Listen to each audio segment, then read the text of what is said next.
of truth, is it in fact the case that Eric can successfully live stream? Or is it not the case? Oh, it is the case. Okay, well, I'm not sure what happened with my last attempt to live stream, but I had some technical difficulties of some sort. So I had to end that stream, and then I started this new one. This one seems to be working fine. So, hi, Mrs. Mom. I tried to respond to you before a little bit, but I was not. It wasn't working. So,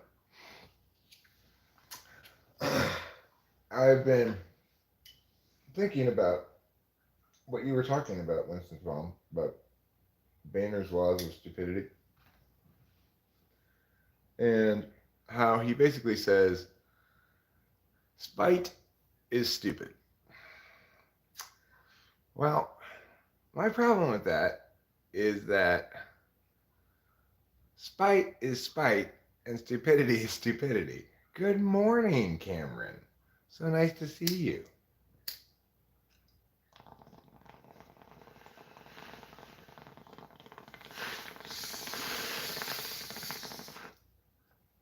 I want to talk to you on the phone about something.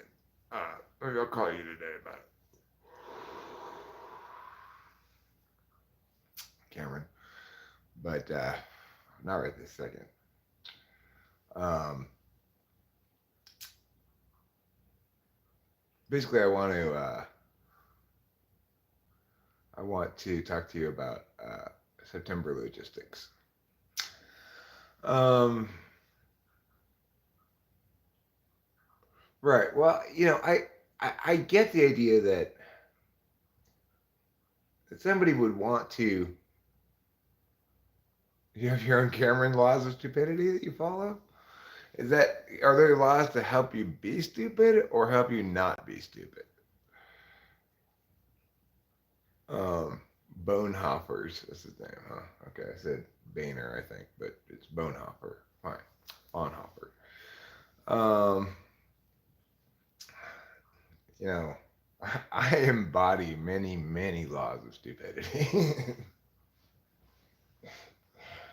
But the thing is, I get, and I think I agree that we need to operationalize some sort of definition for stupidity, and that's exactly what Bonhoeffer is trying to do. You follow your instincts and they lead you into stupid situations quite often. I'm sorry to hear that. You don't seem like someone who finds himself in a lot of stupid situations. Maybe you're judging your situations too harshly. You seem like a very pragmatic and sensible fellow to me.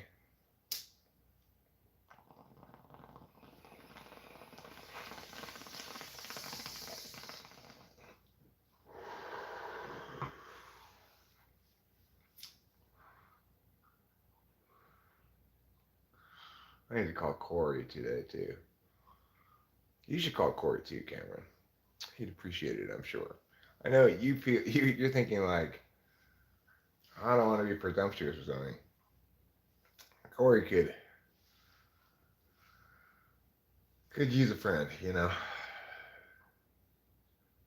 You wouldn't be presumptuous. You'd be being very nice if you were to call and say, "Hey, Eric suggested that I call you and see if you want to go grab a cup of coffee or something."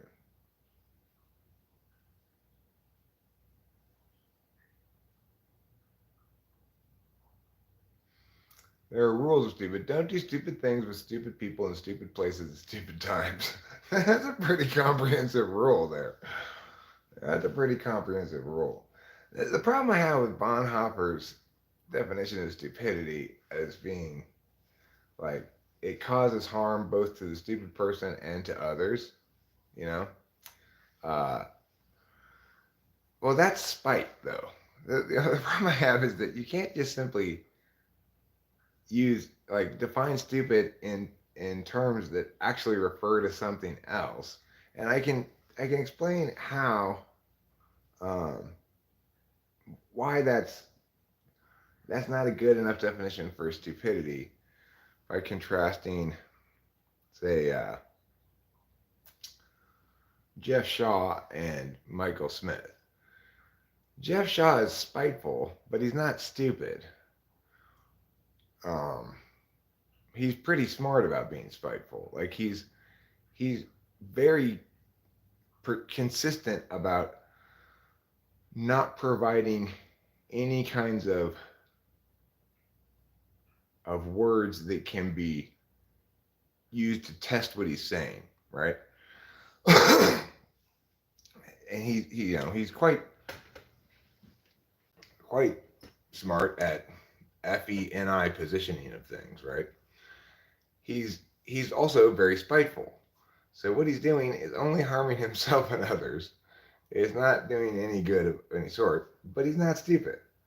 Now, Michael Smith, also very spiteful, um, but not smart, you know? So the point is, we can't simply define um, stupidity as spite, or we're neglecting something significant there, because we can talk about multiple people being spiteful, only some of whom are we'd also reasonably call stupid. Stupid is not a good word. I agree, Winston's mom, um,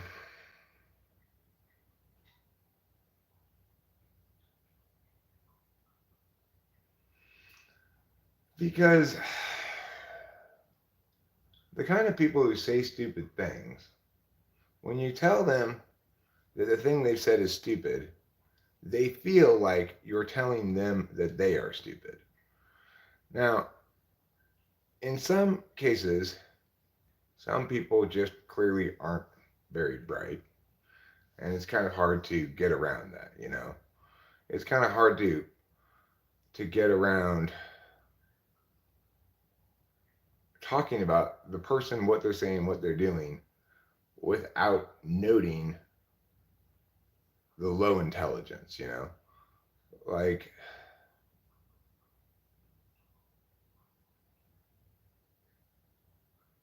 well, I agree.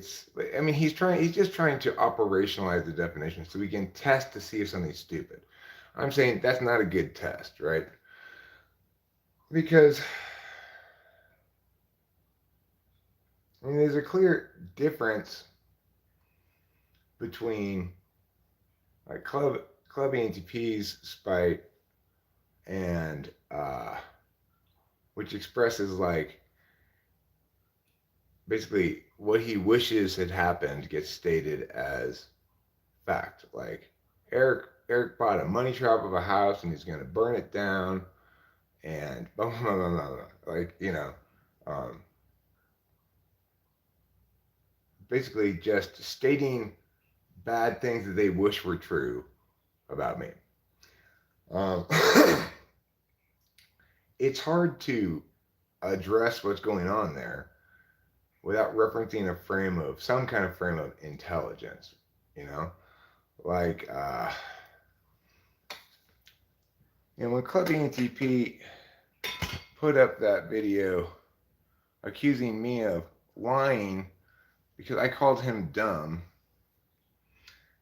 and his justification for the fact that I was lying when I called him dumb was that he cited two definitions from before 1900 that defined dumb as unable to speak. And since he was able to speak, I must have been lying when I called him dumb. So, like, one good operationalized definition of dumb would be when you accuse somebody of being dumb, in response, they prove you right.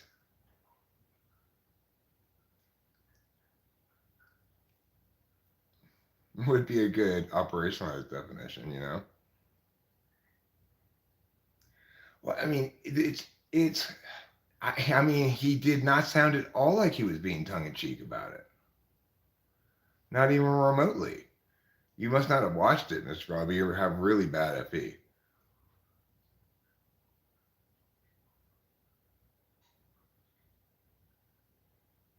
I mean, I agree. I agree that one would normally think he was being tongue in cheek. I agree with you there, Mr. Bobby. If you haven't seen it and you just concluded that, it's a perfectly reasonable conclusion to draw, because anybody would think he must have been tongue in cheek. He wasn't.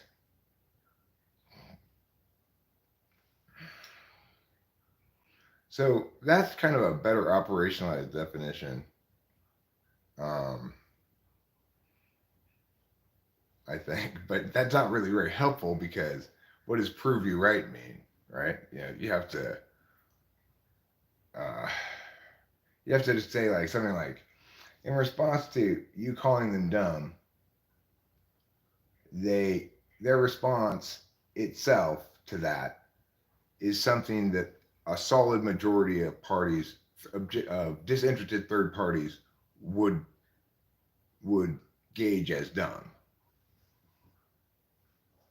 right? You could operationalize it sort of.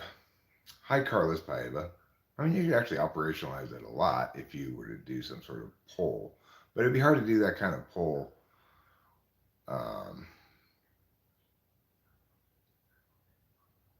you know, I mean, I have lots of examples, from Becky to Tori to Queen's Gambit to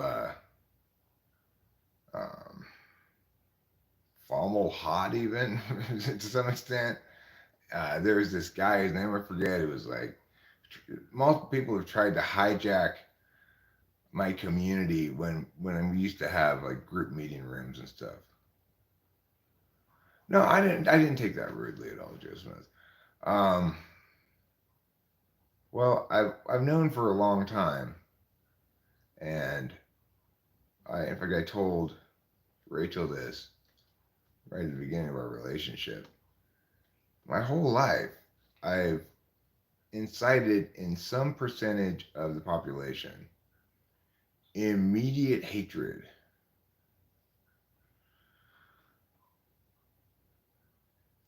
Like, it's hard to say exactly what's going on there, except here's some words that do with what you wish. You know, uh, I've always been unreasonably fortunate in lots of different ways, such that even in childhood, I kind of went through the world um,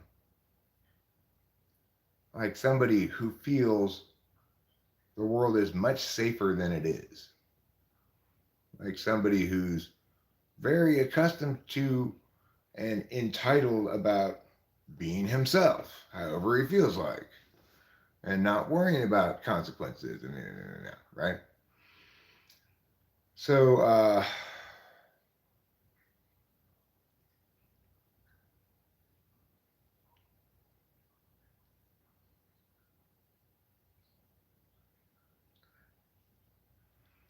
I mean, that sounds like a very FI thing to do, Winston's mom. to uh, to decide if someone's a friend, enemy, or potential sexual partner within 7 or 8 seconds. That's extremely FI. Uh, so, you know, the thing that all the spiteful people had in common was that they persisted in trying to do me harm, even when it not only clearly could do them no good, but additionally clearly was doing them some harm. In other words, was expending energy that wasn't getting them any payout, right? Like, so I'm pretty convinced. I have no evidence of this for sure, but I'm pretty convinced that Tori's dad put a lot of energy into like behind the curtain techniques of of doing harm to my channel to minimize its capacity to succeed. For no reason other than he absolutely hated me and wanted to take me down a notch, punish me, whatever.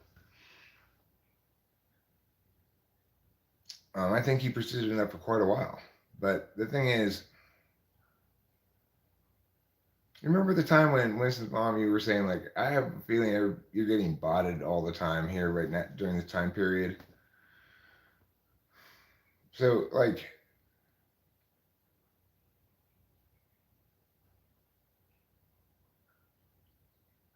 no, I talked to him on the phone. He even called the cops on me. And I was definitely, there were two fucked up people in that family, Tori's father and Tori. I don't know about Tori's mom.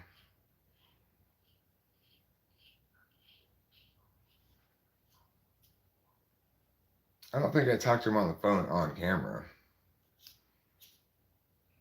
No, I'm pretty sure it wasn't. We had a conversation. Oh, right. Do I like drama? Yeah, kind of. It's like I like drama when I'm in control of it. So, like,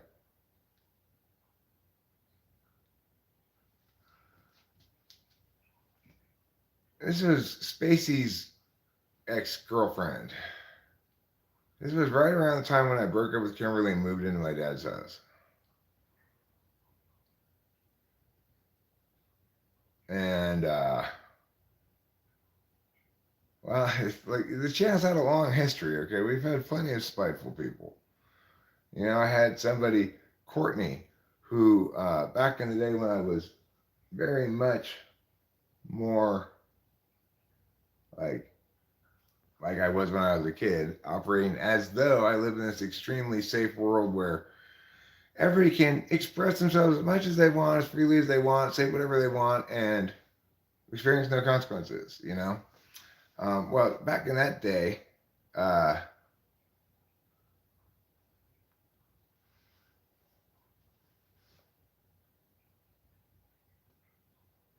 interesting.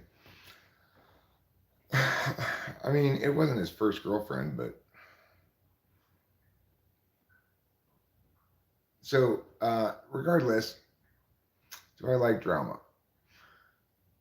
I didn't like it when Courtney, out of spite, having access to the back end of my channel, deleted a bunch of my videos because she didn't like something I said about her or whatever. I mean, I didn't like that drama. I kind of enjoyed some of the drama ensuing from it, but I only enjoy it when I'm in control of it. I don't like being dragged around emotionally by other parties. And so I'm generally doing a better job these days of not letting that happen. I let it happen the other day when I got in a big religious argument with Bobby, about which I'm still somewhat mad, but I'm just going to not get back into that.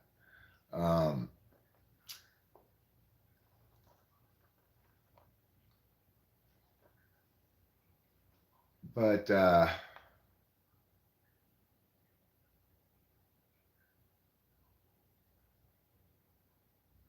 I take responsibility for my own role in that, Bobby. I'm not trying to blame you for it, okay? I'm the one who chose to let that go on so long. Anyway,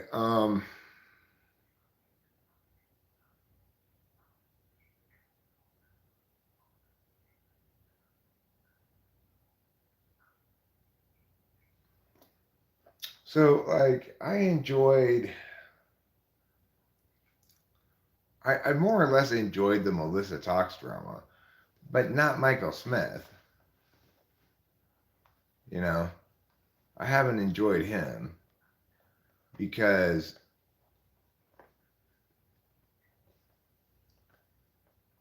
like he's kind of a perfect storm of spiteful and not especially bright.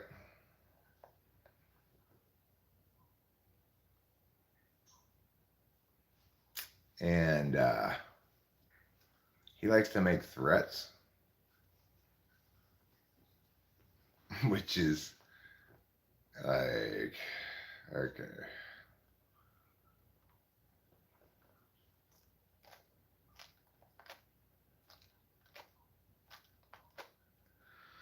Yeah, I mean, he's on Instaban status for sure.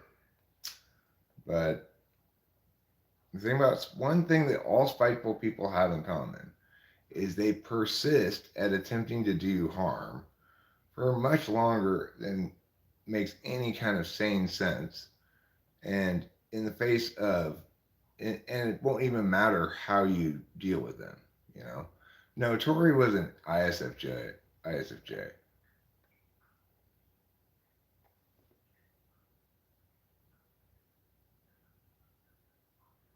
I mean, he's really extreme, right? Like, if you take Club ENTP as one kind of example, he's not nearly as toxic as Michael Smith.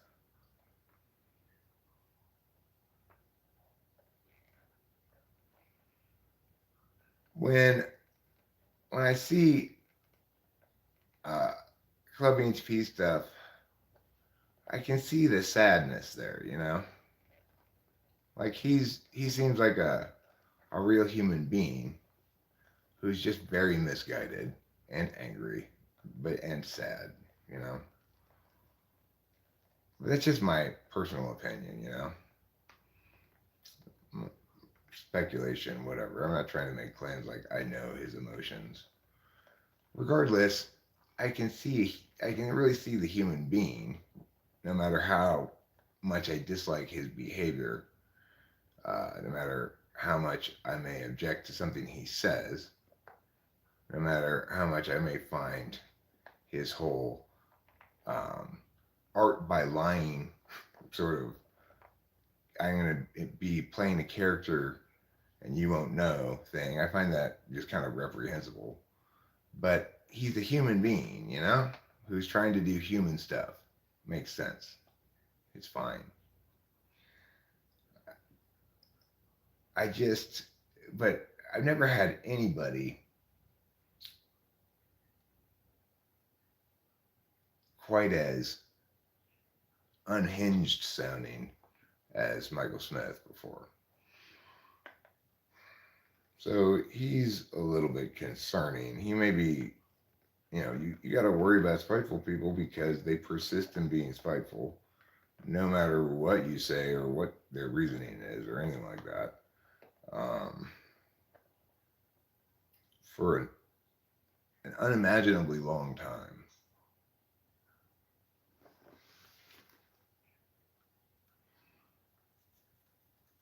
Well, it's like I'm not even talking about anything he's said or at all except for words that were direct attacks on me, right?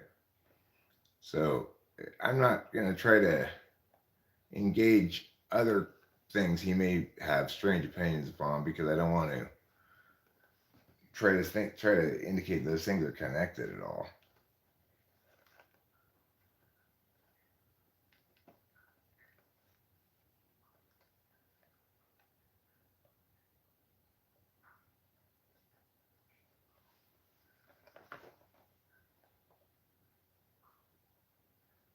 Um, yeah, so Mr. Robbie, I think you're right. It is good to humanize those people that I even those I have trouble with. Like even Melissa talks, you can see her, you can see some pain underneath there, right? Like her anger is masking a pain that you can understand. That I've challenged her type in a way that threatens her self concept and her instead of because she's afraid her pain expresses as anger. But with Michael Smith, I don't see or hear pain. I just hear rage and spite.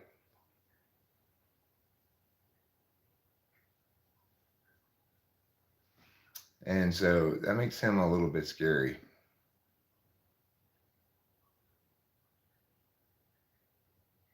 I mean, I'm sure there must be pain beneath it, but it's there's such a mountain of rage on top of that pain that um, I can't even see it.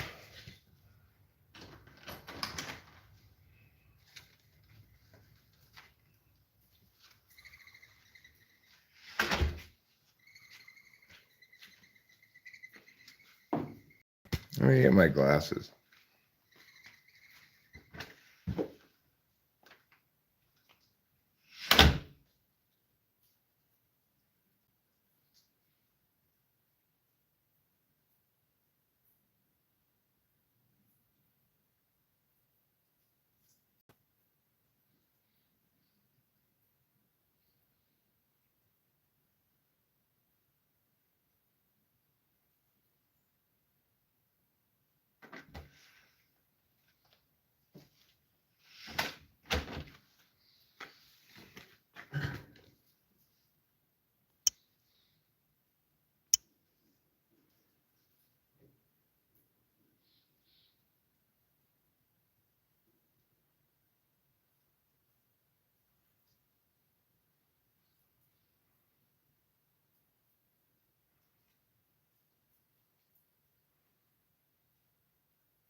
Well, Michael thinks I'm toxic and I'm doing harm, but what I think he must be doing is, I guess, seeing the pain underneath Club ENTP and Melissa Talks and blaming it on me.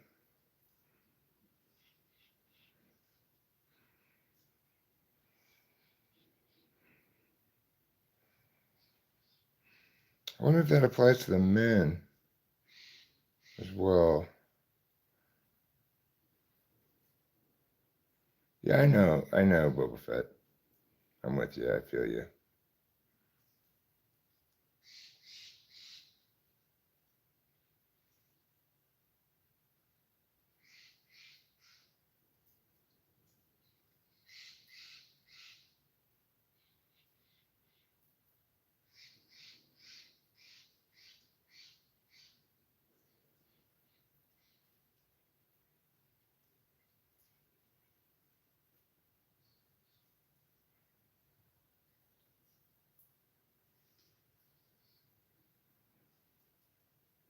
Well, sure, I am FI insensitive,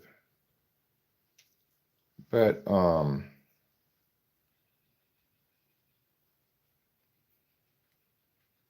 but that doesn't make me toxic, you know.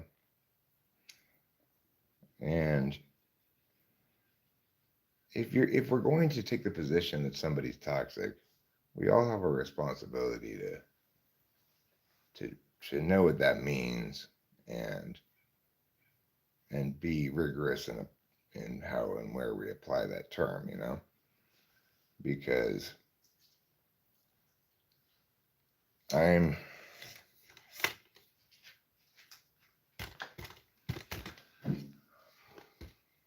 I've not always been as civil as I am now, and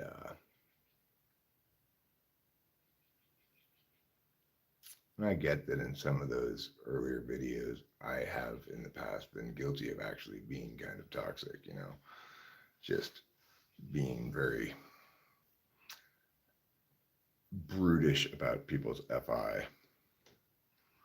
Well, I mean, I that's fine that he interprets it as that, but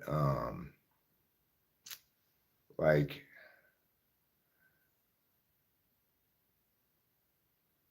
the thing is, it's a question of whether a given individual is a toxic person or whether a given individual during the course of their growth arc has displayed toxically on occasion, you know. We all make mistakes, but but you know, like for example, type police is not toxic. Me correcting Melissa Talks and Club ENFP on there, or Club ENTP, Club ESFP, whatever you want to call them, on their type, that's not toxic. You know, what Michael Smith is doing is toxic. The word means something. So he could interpret my way of going about life in the world as toxic, but that would be incorrect fundamentally. We can meaningfully check to see if a given person or behavior is toxic or not, you know. It's not a subjective term. Just like we can meaningfully establish whether somebody's behavior is criminal or not. It's not a subjective term.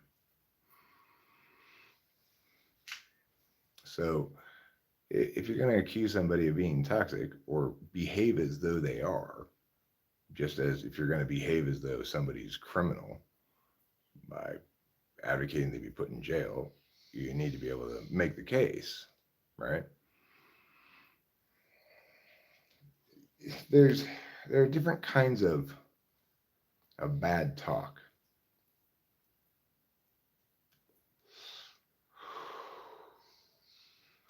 And the worst kind of bad talk is false accusations of concrete bad behavior.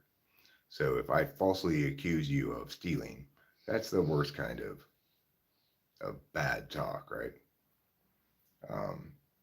The least kind of bad talk, but which may still be perceived reasonably as bad in some way, is a very heavy-handed and brutishly TI dismissal of somebody's opinions. Technically legitimate because you're not talking about dismissing them as a person, but still not especially civil, right? And not sensitive to other people's feelings very much. So you could genuinely call that bad talk in some fashion, but it's orders of magnitude less bad than, say, falsely accusing somebody of a crime.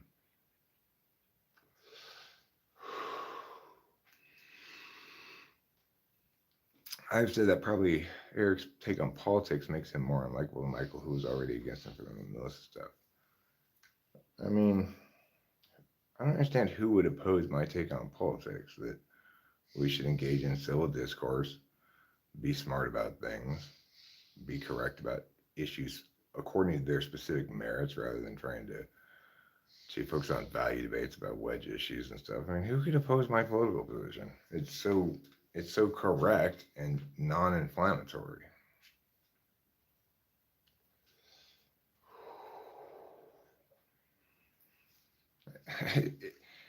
It's pretty. I don't really encounter people who ever say to me, like, I can think of one or two.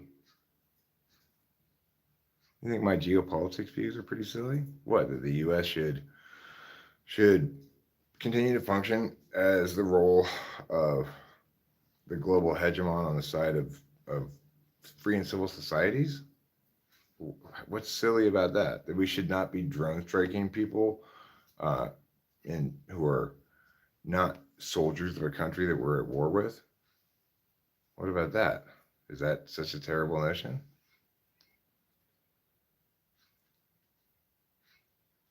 Well, I mean, if you care about preserving liberty and civility and the capacity to do stuff like we're doing now, if you want to preserve America's capacity to be prosperous,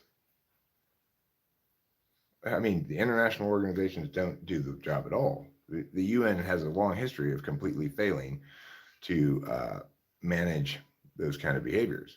The question is, if you're a Ukrainian, do you want us to help you?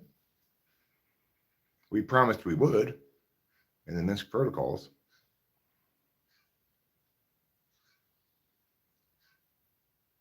I mean, we have plenty. Look, I agree with you. When the U.S. engages in unjustified use of force, we do nothing but harm. Absolutely. You seem to think I'm some sort of international warmonger. Remember, I'm the one saying we need to stop drone striking people who are not soldiers of the country we're at war with. And the reason we'd have justification for using military force in Ukraine is because we promised to do so in the Minsk protocols. They are not the aggressors, Carlos. Any violence Ukraine is using is entirely responsive.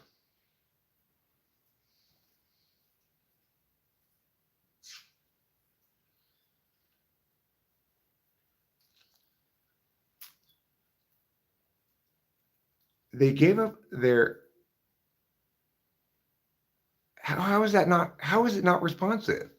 Ukraine didn't engage militarily until after Luhansk was overrun by undercover Russian military forces. Luhansk, way back then, is when Russian aggression began, before Crimea.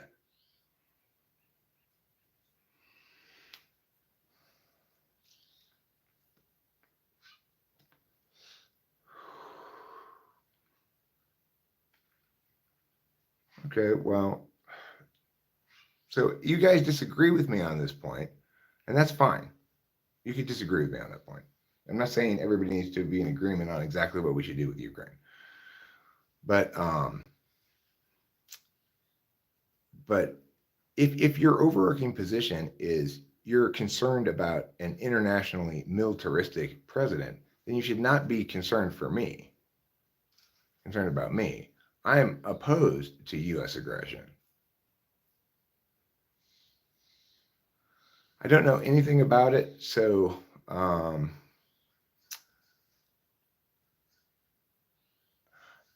NATO played fast and loose with Russia. Russia's a kleptocracy, essentially an authoritarian monarchy, and who's actively engaged in trying to undermine institutions of transparency, accountability, freedom, and democracy across the world continually. That you guys have been swept up into some details that make you forget that overarching, compelling, determinant point is shame. It's a terrible shame.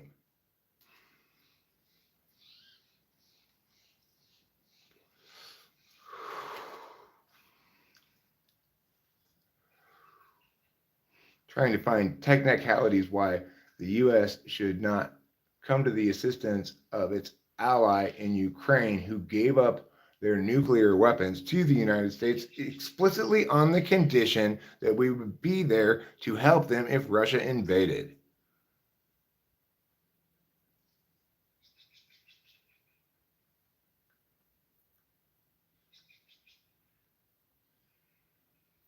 No, I'm talking about we should keep our promises, especially about something as important as when Ukraine is making a determination about its future and saying we'd like to give up our nuclear weapons, but we're concerned that Russia will invade us. It doesn't matter how many technicalities you come up with.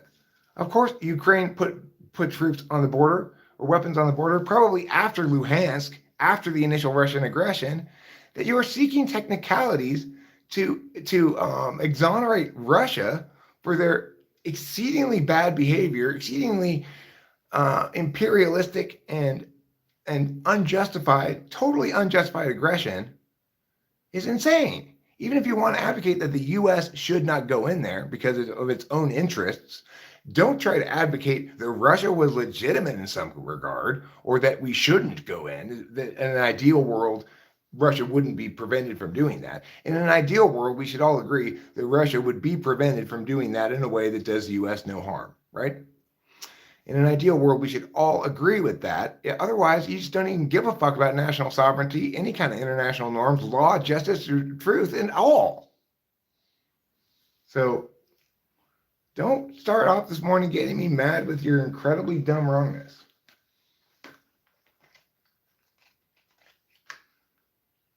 It is perfectly fine to argue for utilitarian practical reasons, Eric, we shouldn't get involved in Ukraine. It is not okay to argue that we shouldn't get that Ukraine is not being victimized here, that somehow it's a he said she said kind of a thing, or that Ukraine somehow doesn't deserve our help because of mistakes they made. That shit is bullshit. If you want to argue that on a practical level, it's just not worth it, it's not in our national interest, and therefore, regardless of what's moral or right, we shouldn't do it, fine. And I agree, the president needs to make those determinations sometimes. And he needs to be a pragmatist, can't be an ideologue. And those are perfectly good arguments to make in that context. But do not try to tell me that it was fine for Russia to do what it did.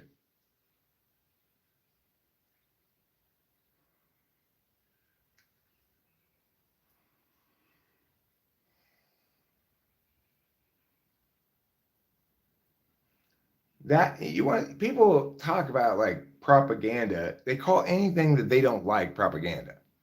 But if you believe Russia shouldn't be wholeheartedly and unreservedly condemned for their aggression against our ally Ukraine, then you have been brainwashed by propaganda.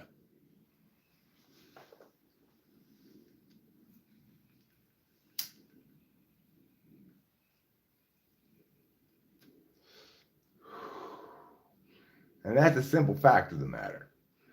We can be legalistic about this and make a variety of cases to excuse Russia for their bald faced aggression against a vastly more civil and free society in Ukraine than exists in post Soviet Russia.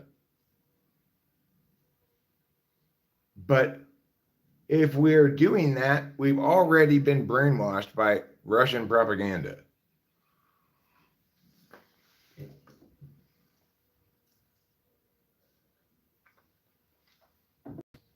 And that's the truth of the matter. So we're not going to visit this issue any further. It is fine, again, I'll just to summarize, it is fine to tell me it's not in our interest to do that job. But do not tell me that it's not legitimate or righteous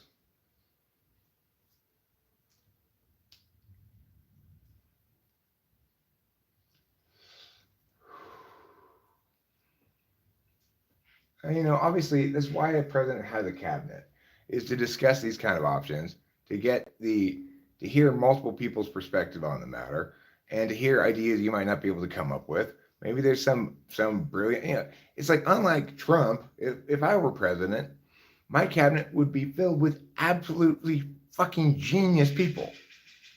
As many people who are as smarter than me as I could possibly find.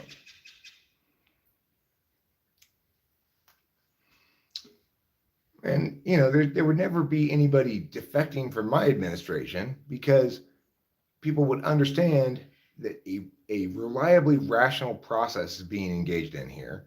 They've got a president who's sane, who's sensible, who's reasonable, who's smart, who cares, etc.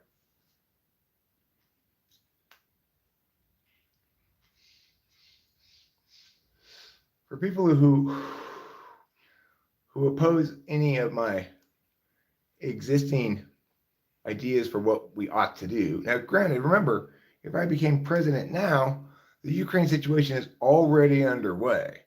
So it's a different calculus, okay? It's already long underway. The U.S. has already set precedent about how we're going to respond to this, etc.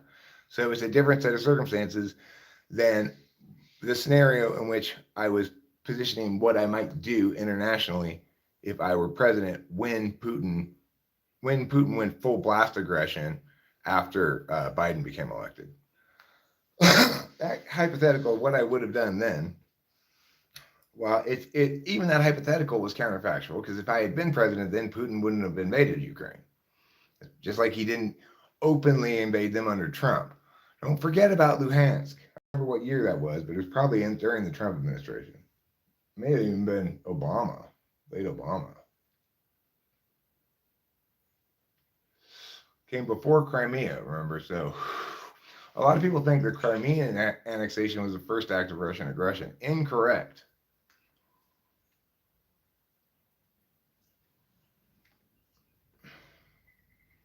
People just didn't talk about it until then,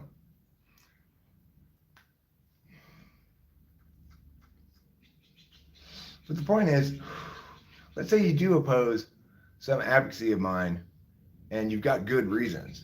You can trust that even if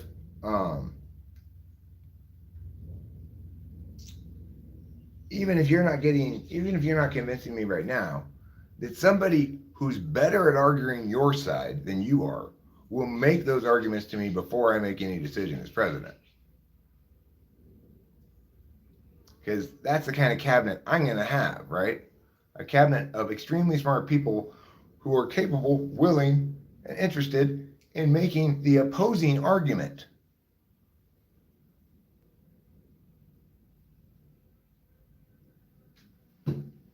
Right? I don't want to do what I want to do.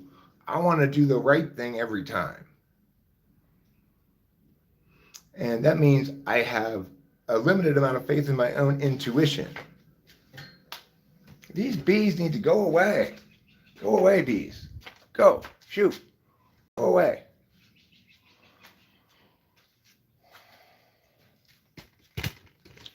So I can't tell you exactly what I would do in any given situation as president. I can just tell you what I would anticipate I would do. I'm always subject to being convinced otherwise by the right arguments, and I'm not capable of always thinking of every possible argument for everything. So that's why a president has a cabinet if the president is smart, right? If the president's an idiot, the president has a cabinet to agree with him.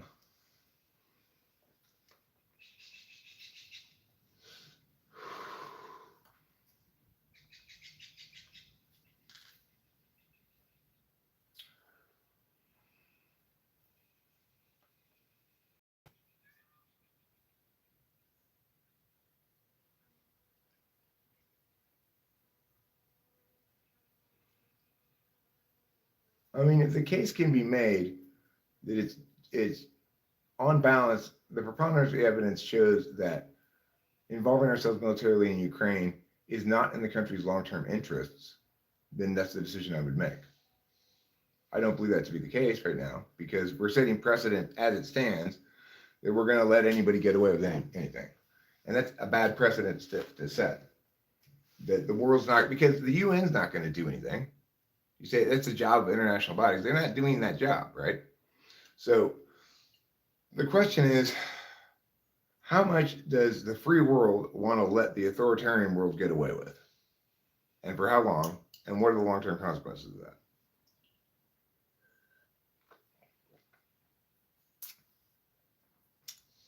I think our current approach is very heavily intelligence agency oriented and DoD oriented. And I think there needs to be a lot more. There needs to be a lot more and better information campaigns, frankly.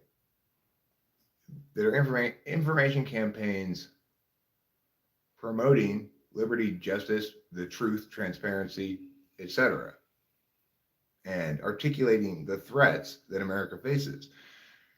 You always hear people reference national security threats, but rarely do you hear anybody explain what they are or why they're national security threats. Presumably that part's classified, right?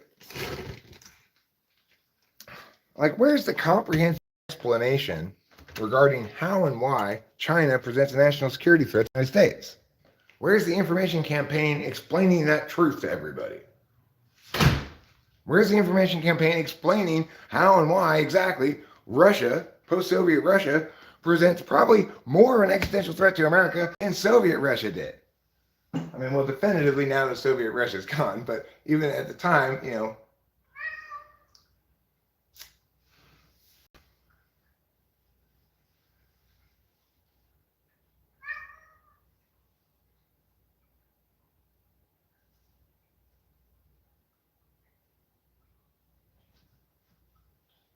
China is a threat because they're trying to slow boil the world into authoritarianism. But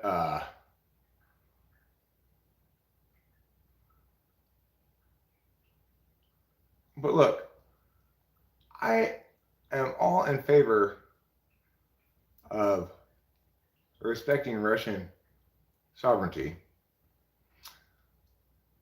The problem is they need to be in favor of respecting the sovereignty of their neighboring states.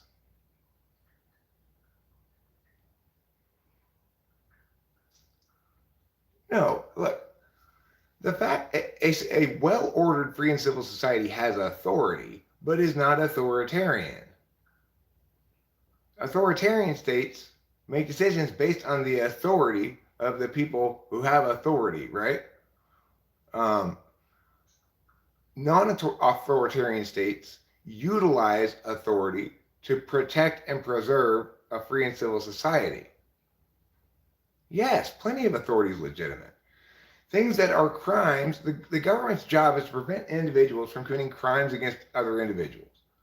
So the government has a monopoly on use of force. In fact, the government is defined as that which has a monopoly on use of force. And they should use it in response to rights violations. In other words, they should arrest people who commit a crime against me.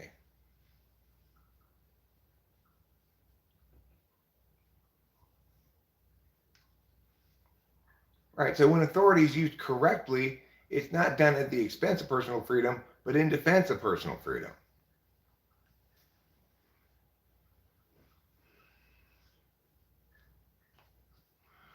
We live in a miasma of cronyism? I mean, not really.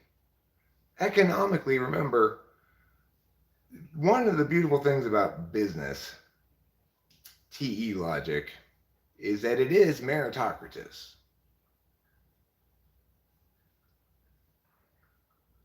So why is my 16-year-old or 17-year-old now, I guess, I'm not sure, debate student Jeffrey more successful monetarily than I am, even though he's in high school? Because he successfully designed and had the parts machined in China and mailed to him and assembled and sold custom keyboards, making a significant profit for himself.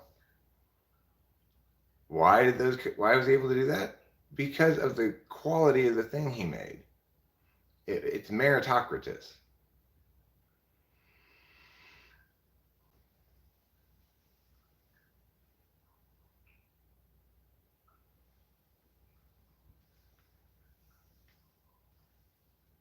But FWIW, that never would have happened. It probably would have either not been spent or spent on some other way to kill people elsewhere. I don't know what FWIW means.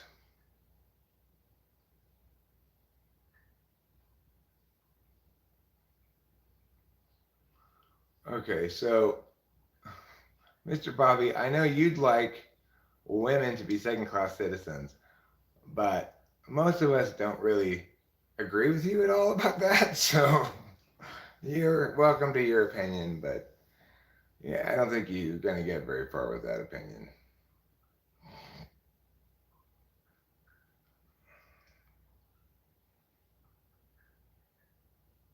I mean, the thing is, the U.S. government is dramatically overfunded and overreaching. The triangle's upside down. The most taxes we should pay should be at the local level. The medium amount of taxes we should pay should be at the state level. And the least amount of taxes we should pay should be at the federal level. Instead, it's upside down. Well, it's actually not quite upside down. We first pay as feds, then local, then state. And some states, like Nevada, don't even have any state taxes. So,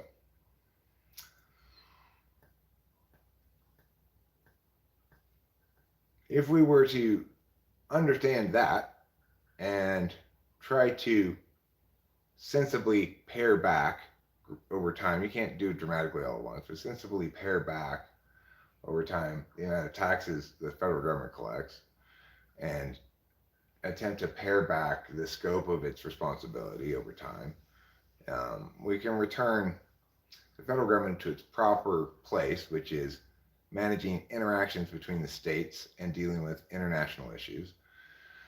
And we can return the states to their proper role, and etc. The federal government role should be basically protecting individuals from state overreach, protecting states from bad behavior by other states and interstate conflicts, um, and a few other sort of areas of national concern that are articulated in the Constitution for the federal government, like dealing with piracy. We don't get a lot of pirates around, but yeah, that is technically a federal issue. And obviously like treaties and stuff, and copyright and patent law, federal issue, articulated specifically as such. I believe the mail is as well.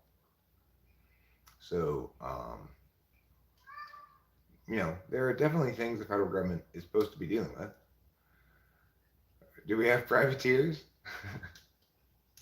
Okay, well, then we don't really need the federal government to handle the pirates, I guess. But you know what? Let's respect the Constitution anyway. Let's just have the federal government deal with the pirates. I heard a really great argument the other day, um, in favor of abortion. It's the best new argument I've heard in a long, long, long time, if ever, maybe. I don't know who said it. Maybe it was a commenter in the chat. I didn't see it live in the stream, but I saw it afterwards. This is how you justify abortion. Step one, enlist your unborn child in the military. Step two, attempt to get an abortion. When the government tells you can't get one, then you file suit that they have violated your Third Amendment rights and are forcing you to quarter soldiers against your will. Now that's fucking brilliant. Whoever said that, I don't remember who it was who said that. That's absolutely brilliant. That's a good way to justify abortion. I like that way a lot. You just enlist your unborn child in the military, and then the government cannot stop you from aborting it.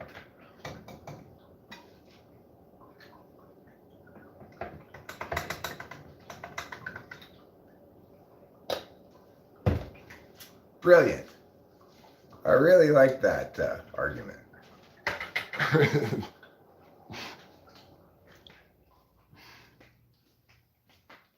Because we don't really get to make use of the Third Amendment very much, and that'll be a great way to get the Third Amendment off the bench. It just sits on the bench all game long, every game. The Third Amendment never has anything to do.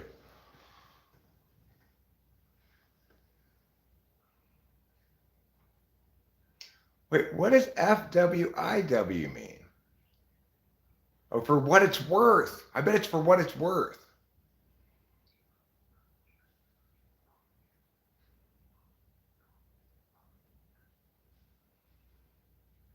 Yeah, I've never heard a trans woman or say like, I'm not a trans woman.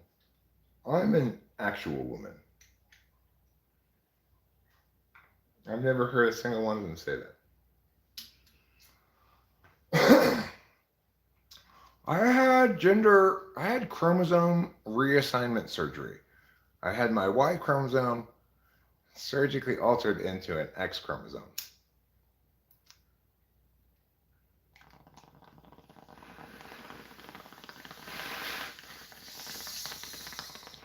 I know, right? Cover prep.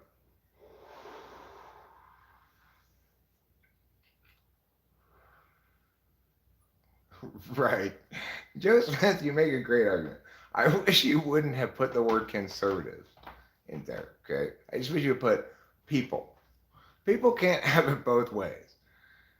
If you want to say women should do X, men should do Y, then when someone goes trans, you're like, it's not about gender roles, it's about biological sex. I agree with you completely. Just take the word conservatives away from there. Conservatives are not all transphobic, okay? It's ridiculous.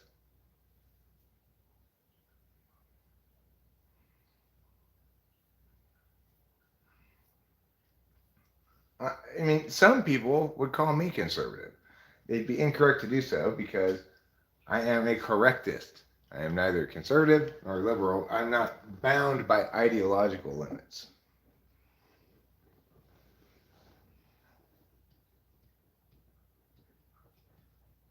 But nobody would call me transphobic, correctly anyway.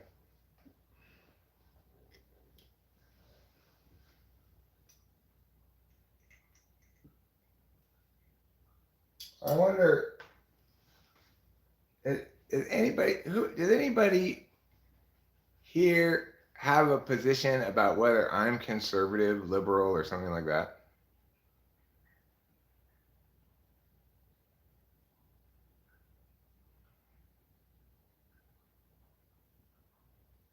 Okay, well, I don't think the word conservative is a good word to use, because if you think that I'm in no way conservative but fiscally conservative, first of all, that is one way I'm conservative. Well, what does socially conservative mean?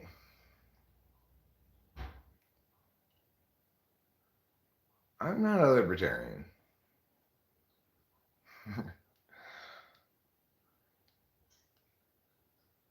So, like, what does social conservative mean? What positions does one have to hold to be socially conservative? I mean, I'm in favor of the overturning of Roe v. Wade. Does that make me socially conservative?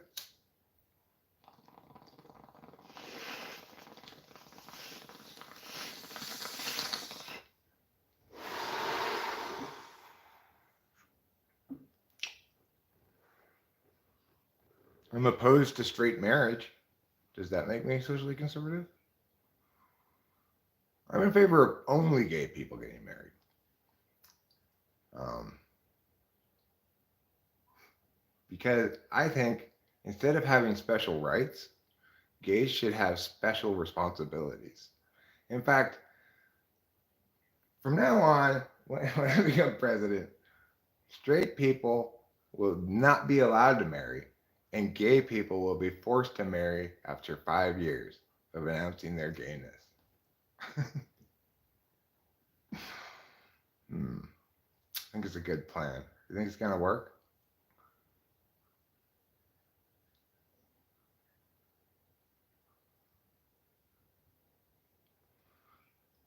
And then after 20 years after announcing they're straight people will have to marry a trans person.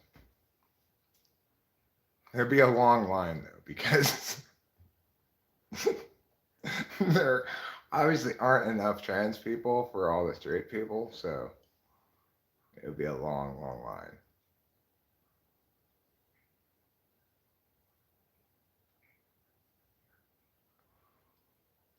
New federal legislation requiring straight people to marry trans people is coming under attack from all sides. Who I voted for? I voted for Obama in the first time he ran, and I guess I haven't voted since because I haven't thought either of the candidates was acceptable. I concluded after his first term that Obama was not acceptable, so I had nobody to vote for. Obviously, Hillary Clinton wasn't acceptable. Trump wasn't acceptable. So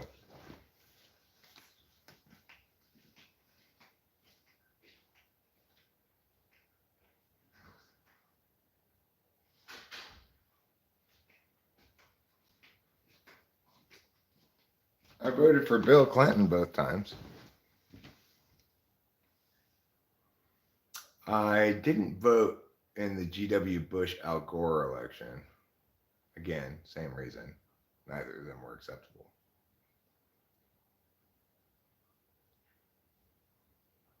Well, what changed my mind was seeing how weak he was. How he didn't know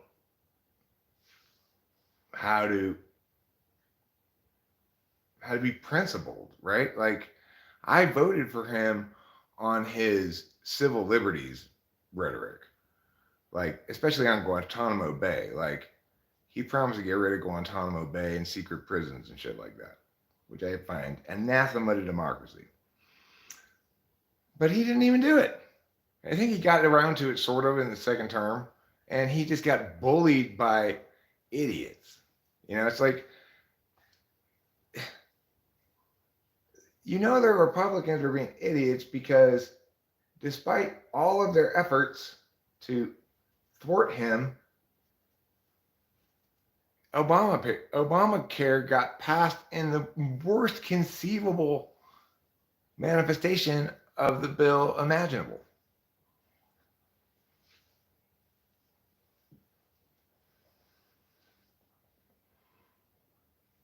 It was just, he was clearly weak AF. I think Chris Christie is a dumb populist. He's not as dumb as Trump, but he's from the same team of dumb populists. I mean, it's a clusterfuck of disaster, Winston's mom. Healthcare costs overall as a portion of the country's GDP are skyrocketing and showing no signs of slowing down. You have to look big picture sometimes. I have another plan. Simply make health insurance companies illegal and force everybody to deal with their healthcare costs directly. That will bring healthcare costs down dramatically. It will stop people from going to the doctor for no reason, for checkups, for this, for that. Preventative care, that stuff is all a waste of time and money. And insisting that people get insurance that includes that was the most disastrously bad idea in history. Because if you wanted to do an individual mandate bill that would have worked, you would have done an individual mandate that requires people to get basically liability health insurance. That is to say, high deductible, low premium health insurance that encourages people to avoid using healthcare, not encourages people to use more healthcare and act as though nobody's paying for it. If you think Obamacare was a good idea, then if you want a more practical plan, because I'm agreeing with you that getting rid of health insurance companies is not a practical plan. Okay, I agree with you there. Then let's rewrite the Obamacare Act so that the individual mandate requires high deductible, low premium liability healthcare insurance. People can still get better plans if they want, right? But the minimum required by Obamacare and the financial, subsidizing of that's required by government makes it economically unfeasible for the country to sustain everybody being required to attain health care that affords them a lot of extra shit that nobody needs. If you're going to justify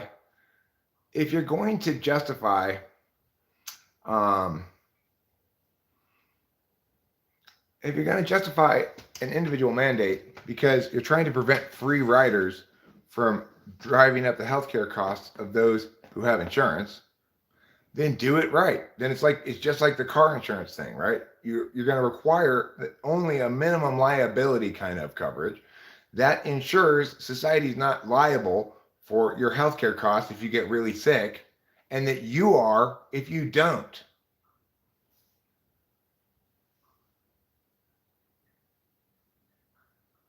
I know, Carlos Paiva, it's ridiculous how much Americans have to pay for healthcare.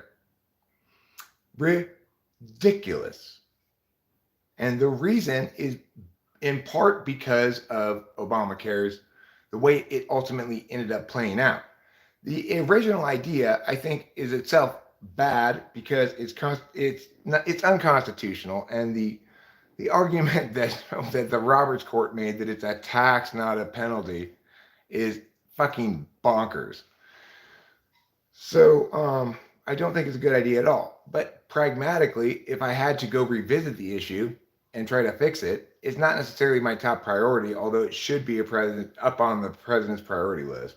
It would be to repair that bill, rewrite it from 1 billion pages to one.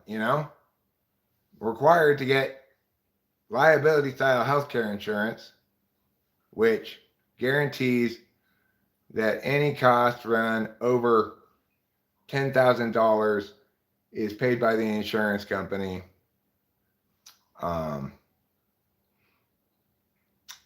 Up to this amount of money or whatever.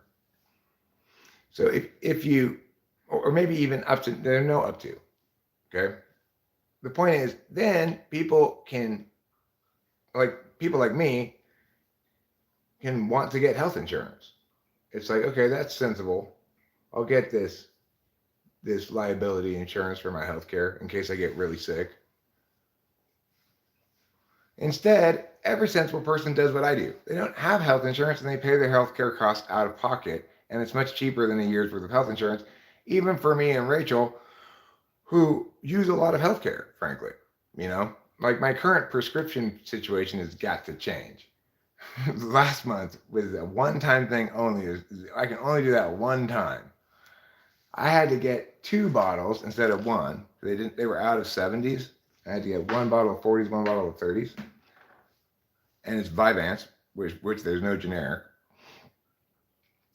Each bottle costs the same as the 1 bottle of 70s.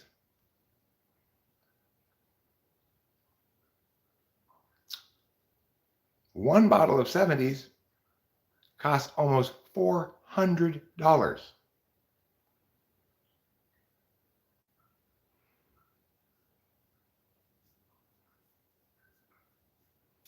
Yeah, I mean, public education is a disaster. The solution to that is pass a constitutional amendment making compulsory education illegal.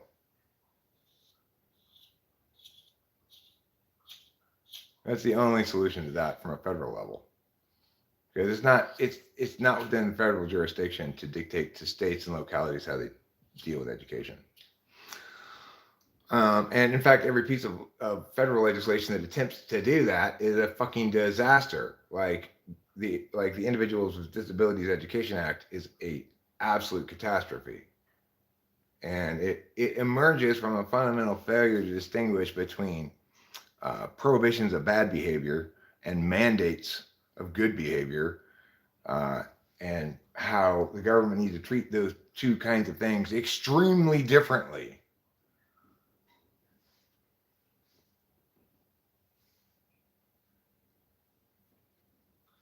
Will you stop with the conservative stuff?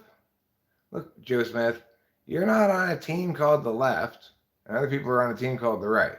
You may have a bunch of people around you who believe themselves to be on a team called the right, conservatives or whatever. Don't let their stupidity make you dumb and think that therefore, because you disagree with them, you're on a team called the left. That's just letting them pull you like this. Don't do that.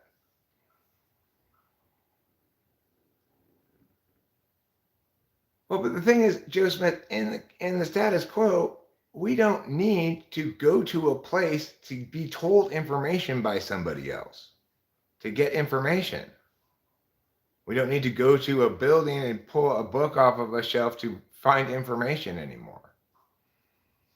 So obviously, if you're a farmer and your child has 2 choices, work the fields or go to school is preferable. Because if, let's say they didn't have to work the fields, they just sit in their farmhouse and read the 2 books that the farmhouse has. That's not going to cut it, right? With the internet, we're in a much different world, and people need to be able to customize their education experiences as they see fit. That means if I want to educate my kid by having him take a 2-hour online biology class at 7 p.m. on Tuesdays from this good biology teacher, and I want to have him take this math class on this day and this whatever, and I don't want to have him take any English, PE, blah, blah, blah, blah, blah, then I should be able to do that, right? Because what we need to remember is that education is best served when it's most individuated according to the student's needs, strengths, abilities, desires, most importantly, interests, etc. And there's no way you can meaningfully individuate education for students as well as could be done in the status quo without any assistance from anybody, although people could take on jobs as like student education coordinators. Denying individual parents the right to maximally attain the benefits of market pressures on educators is just this horrible preservation of terrible teachers and their horrible unions and the horrible systems of classroom education that the internet has rendered deprecated. Why should children have to go to this building and be in the same room with people who potentially are not treating them properly or abusing them, and have to stay in youth prison camp all day every day through 12th grade? Well, I'm a teacher too, Joe Smith. I'm a debate coach. I was a classroom teacher for years. I have good knowledge about why this is so fucked up. I've seen my fellow teachers. I've been an administrator. I know just how shitty a job the average teacher does. Shamefully, impossibly shitty job.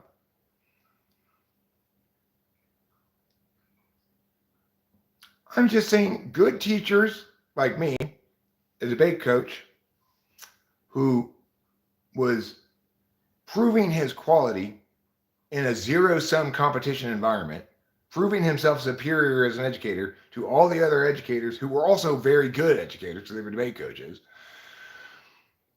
has no choice but to go be a private business or something if he wants to get any kind of reward commensurate to his ability. And then guess what public schools do? They make it against the rules for private coaches to compete in tournaments because the students aren't competing as their day school. They're competing for an after-school debate program. You want to talk about fucking anti-competitive practices? There's the quality of teaching that goes on in debate, competition debate, which is zero-sum, where it's very clear who was the best, second best, third best, fourth best, etc. The quality of education going on in debate coaching is exponentially miles and miles, light years better than anything that goes on in any classroom education setting ever. Any normal classroom setting. Because there's an actual impetus to educate them successfully, because the teacher, the debate coach, is graded every tournament just like the students are. The coach who loses, whose kids get last place, second to last place, third to last place, fourth to last place, has to deal with that reality at the end of a tournament. They have to come to terms with the fact that they either need to do a better job or get a different job.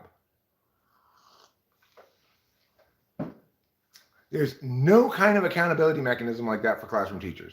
And that's why, by and large, they're a bunch of abject failures.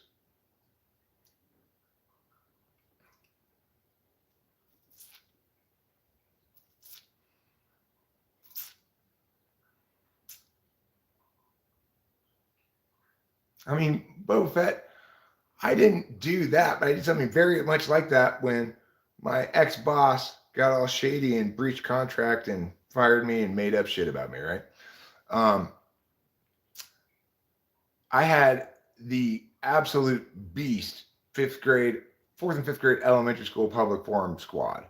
We won first, second, third place every tournament, right? I had been coaching them for years. She fired me. I had 2 months before the elementary school tournament. I found 2 kids in Walnut who were willing, who were fifth graders, fourth graders. One was fourth grade, I think, at the time. One was fifth grade. And I had 2 months to get them ready to beat the squad that I already started coaching on the new topic. Okay? I had been coaching them for a month on the new topic already, getting them ready for this tournament, ready to kick everyone's ass as normal. My juggernaut fucking team, right? That I'd been coaching for years. And when she fired me and got put the new coach that she randomly hired in charge of that squad, I found 2 kids in Walnut and I coached them furiously for 2 months. And we went in there and won the fucking tournament, defeating all of my old squads. So that's how good I am. That's how much a difference it makes who the coach is. 2 months. I've been coaching these kids all year and some of them the previous year, right? And they were good. They were good debaters. They didn't look like good debaters anymore after 2 months of being under the wrong coach. Whereas my brand new kids who had never debated before that I had found in Walnut, they won the tournament, beating not only my old squad, but all the other schools in the tournament too.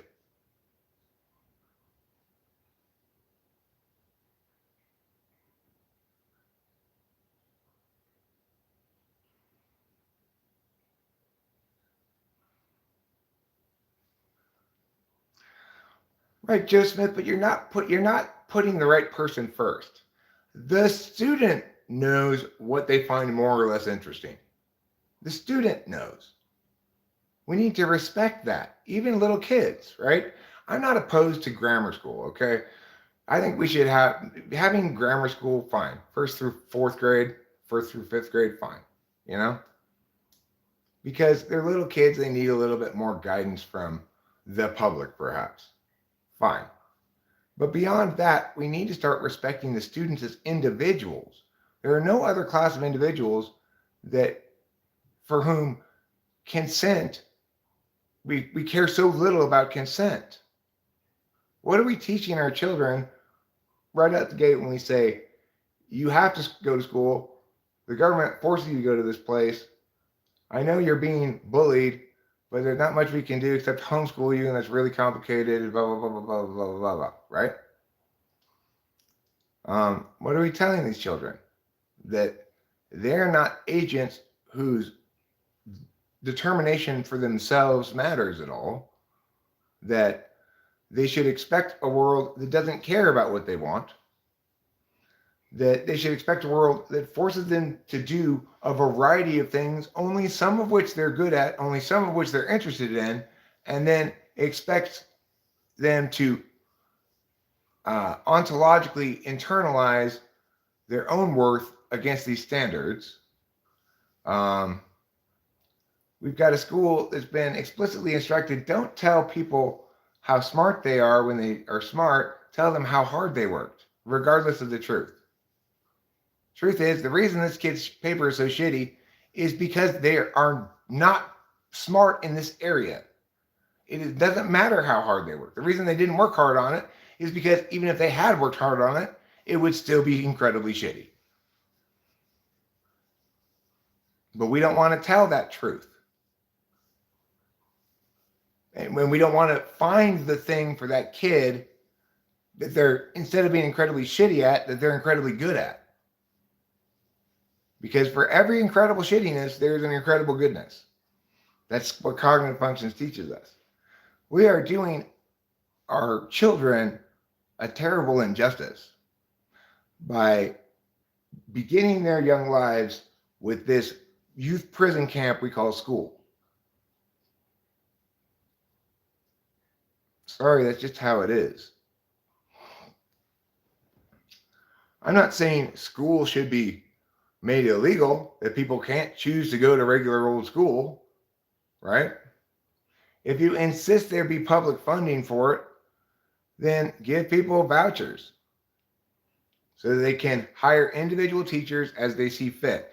Stop doing all this top-down requirement. Your student must be taught this, that, the other thing, regardless of who they are. Stop with this equality first wrongness that says we must first treat all these students as equal and have high standards for each of them in all areas. Because then you're simply in denial of reality. An ESFP is not going to be good at a lot of academic stuff. Let's find them stuff they are good at. An ENTP is not going to be very good at stuff that requires a lot of conscientious, detail-oriented kind of TE shit, right? So let's if we're gonna craft curriculum, let's craft it accordingly.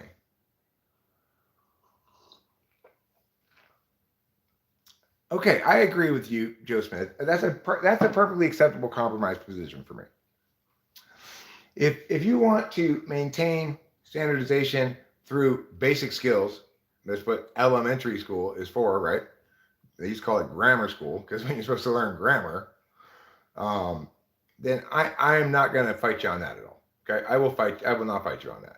Because also, yeah, when do students really start torturing each other? Middle school. We need to remember their social and emotional development is just as critical as their intellectual development. And forcing people to be in places and have interactions with people who are not treating them well is unacceptable. No, I think Jordan Peterson's Big Five, it's not his Big Five, but I think Big Five is absolutely terrible for personality.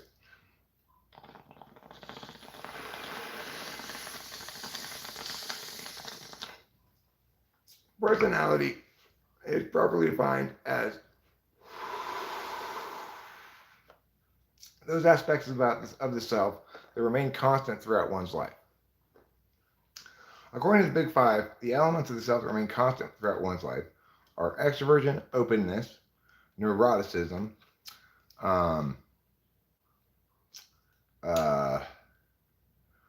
openness, conscientiousness, extroversion.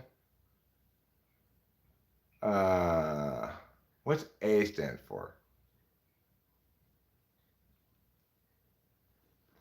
What's A stand for?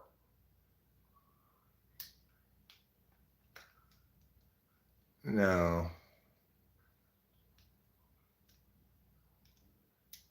Agreeableness. Thank you. Okay. So, first of all, to define personality correctly, we're talking about aspects of the self that remain the same throughout one's life. And Big Five purports that those aspects remain the same. In other words, that if you use the Big Five instrument to measure a person's conscientiousness at Mya age, then it will tell you the same, and you measure them again 20 years later, it'll give you the same results, basically. Okay? But in fact, nobody possesses traits like that. It's a metaphor, right? What we're really saying is that a person behaves consistently in a way that others would describe as conscientious, or that they themselves behave in a way that they perceive as conscientious. In measuring conscientiousness for the Big Five, they're not even measuring any of the behaviors. They're really asking a lot of self-reporting questions about how your self-concept is, right? So, first of all, we're never going to get anywhere with a personality metric that's measuring something that doesn't exist, like these attributes. I don't have conscientiousness, right? I don't have agreeableness. I am in any given instance more or less agreeable, more or less conscientious, more or less open, more or less neurotic, and more or less extroverted. From a third party's perspective, if you treat extroversion as though it were a trait rather than a category of attentional manner. Additionally, it's not the case that all of those things stay the same, even approximately throughout one's life. For example, before my first wife cheated on me, I was quite conscientious. I was being very much like a normal working person. I had a full-time job in education as a teacher. I was putting away for my retirement. I was paying all the bills. I was doing everything conscientiously like my dad had trained me to, sort of, over life. The best I could. I still maybe wouldn't have had a self-concept of high conscientiousness, but it wouldn't have been particularly low either. After my first wife cheated on me, I went through a long period of time where I was the exact opposite of conscientious. Now I'm conscientious again. Now this is by my own self-reporting, but I think other third parties would agree if they were able to witness those periods of time in some fashion, some summary fashion of relevant events or something. Um, I think that they'd probably agree. But again, that's just an extension of self concept, self reporting, or whatever. But the the problem with Big Five, therefore, is number one, it doesn't measure personality traits because some of those traits don't stay the same for your whole life. Maybe openness does. It I would say probably I've gotten more open, not less, but um, regardless, number two, it, the traits it purports to measure don't actually exist as attributes people have. It's just a metaphor. Number three, even if it's measuring something, and even if it's consistent in its measurement across time, it doesn't explain anything. It doesn't explain why you are or are not conscientious, and it doesn't explain if any of those things are linked to any of the other things or anything like that. And then, last of all, it's normative. It's unrealistically and unfairly normative. In other words, it presents you with these traits, most of which can be perceived as, well, three of which can be perceived as good: conscientiousness, agreeableness, and openness. One of which can be perceived as bad, neuroticism, and the other of which can be perceived as neutral, extroversion. And so, if you score lowly on any of the three that can be seen as good, it's presenting you with a normative reality that, well, look, we're being objective. You just kind of suck. But it doesn't explain why at all you suck, or how you should deal with that information, or anything like that, right? Which is, of course, a phenomenon occurring when your basic concept is wrong. We can only actually measure personality traits, which is the aspects of the self that remain same from birth through death, if we're talking about excluding abnormalities, okay? Exclude traumatic brain injuries changing things, exclude dementia changing things, whatever, okay? Because it's very difficult to say if an attentional stack stays the same when somebody's going through dementia, for example. It would be hard to say. So assuming somebody's healthy until they die, okay?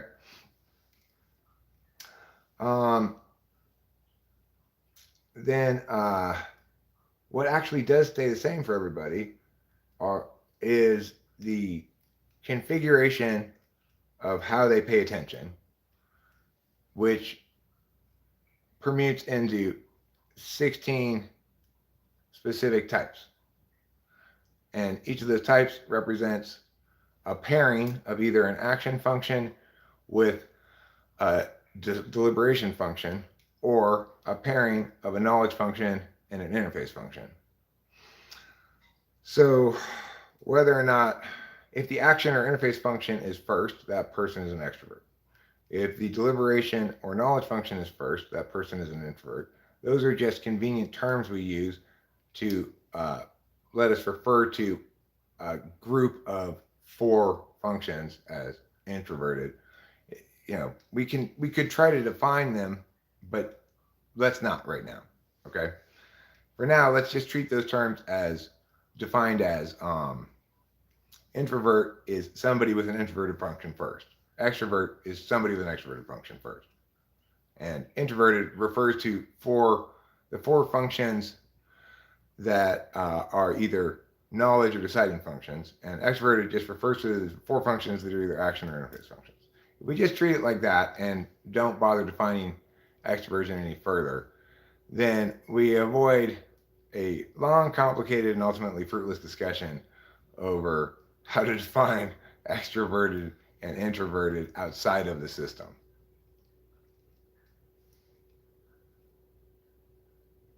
Another question for a test: is it precise? Is it accurate? And what does it measure? My experience with Big Five is that it would consider me an NF or SF, but my openness is not what is considered. Well, I mean, the thing is, it's a good. Your first part of that comment there is very good, Jeremiah Fix. Is this test precise? Is it accurate? And what does it measure? The Big Five's problem is it doesn't know what it measures, and so nor does it care to meaningfully explain how it measures anything specific, right? Um, and therefore it can be neither precise nor accurate because you have to know what it is you're measuring before you can determine whether your measurement is precise or accurate.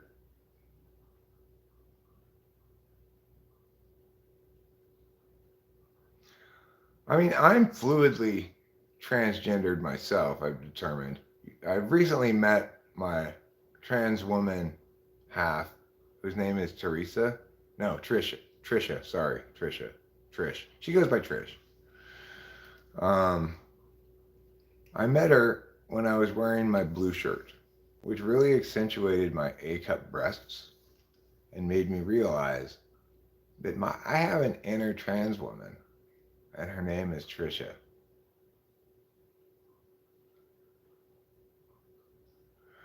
Well, I think Enneagram greatly overreaches in in every application of it. My explanation of Enneagram is very conscribed in scope, okay? And I think my explanation of Enneagram is fine, but it's not the normal explanation of it. Mine is that it's a taxonomy of FI strategies. So it's a subsystem of typology in the sense that if you want further information about FI strategies, and in particular, predictions about how you're going to behave in certain contexts because of FI reasons, then Enneagram is a good thing to use. It tells us that our FI strategies are built around three core negative emotions: shame, fear, and anger. And that we have, regarding each of those, a possibility that we take a tactical approach in the moment of either withdrawing, confronting, or avoiding. So, avoiding is a preemptive tactical approach, I guess. But so if we understand an enneagram as that, then I have no problem with it. It's not then trying to make claims about personality. It's trying to clarify what cognitive functions tells us is it tells us there's this thing called FI, but doesn't really explain much about how it works in the day-to-day world for an individual, except to say it explains how FI is a subjective deciding function that is how you know your own interests and what matters more and less to you and stuff like that. It just explains that. It doesn't explain, well, show me how FI is going to work if somebody gets mad at me. Enneagram goes, okay, well, it depends which anger type you are. You could be either an 8, a 9, or a 1. And if you are confronting, then you're an 8. And if you are avoiding, then you're a 9. And if you're withdrawing, then you're a 1.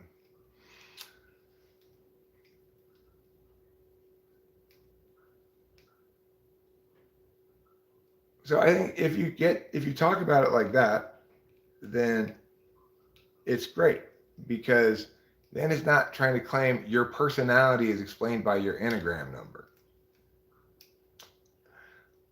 It may be the case that a lot of how you live yourself out as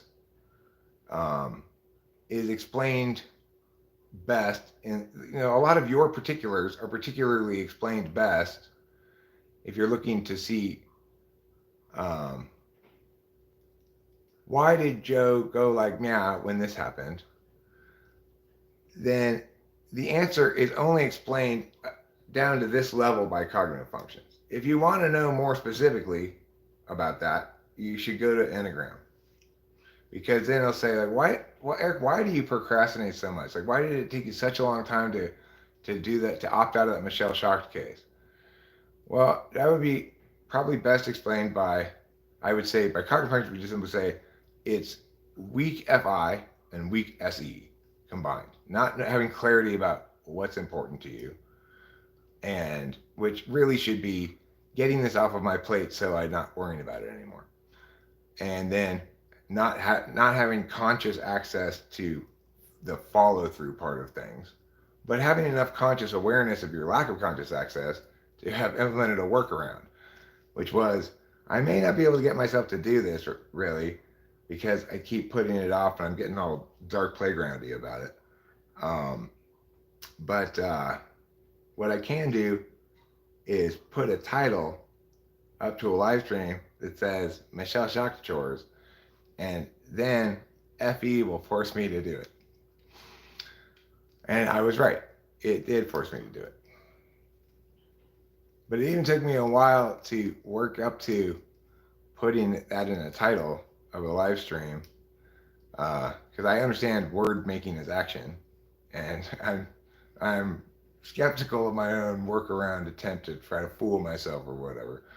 I know I'm not fooling myself, but I'm still resistant to any even self pressure to make myself do something or position myself such that I have to do it now. Can you tell me the main differences between INTP and ENTP, regardless of social introversion extroversion? Yeah, I wouldn't have even begun to talk about that little Pop Tart. You don't need to worry, but I get why you do. Everybody else would probably go there, but I wouldn't even go there at all. Because I don't think of introversion and extroversion in that way at all. That's not. I don't think about them in the colloquial sense of the terms. But INTPs and ENTPs, well, the biggest difference in terms of who they are at the core is ENTPs have intuition as absolute values and are very are like optimally expressed according to the intuitive values. INTPs have thinking values and are optimally expressed in accordance with the thinking values. Each is strong at the other one's nature, but only instrumentally, and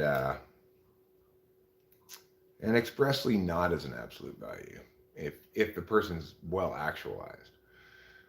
In terms of how the two parties will play out, say in a debate, INTP debaters, I like to say they debate like water.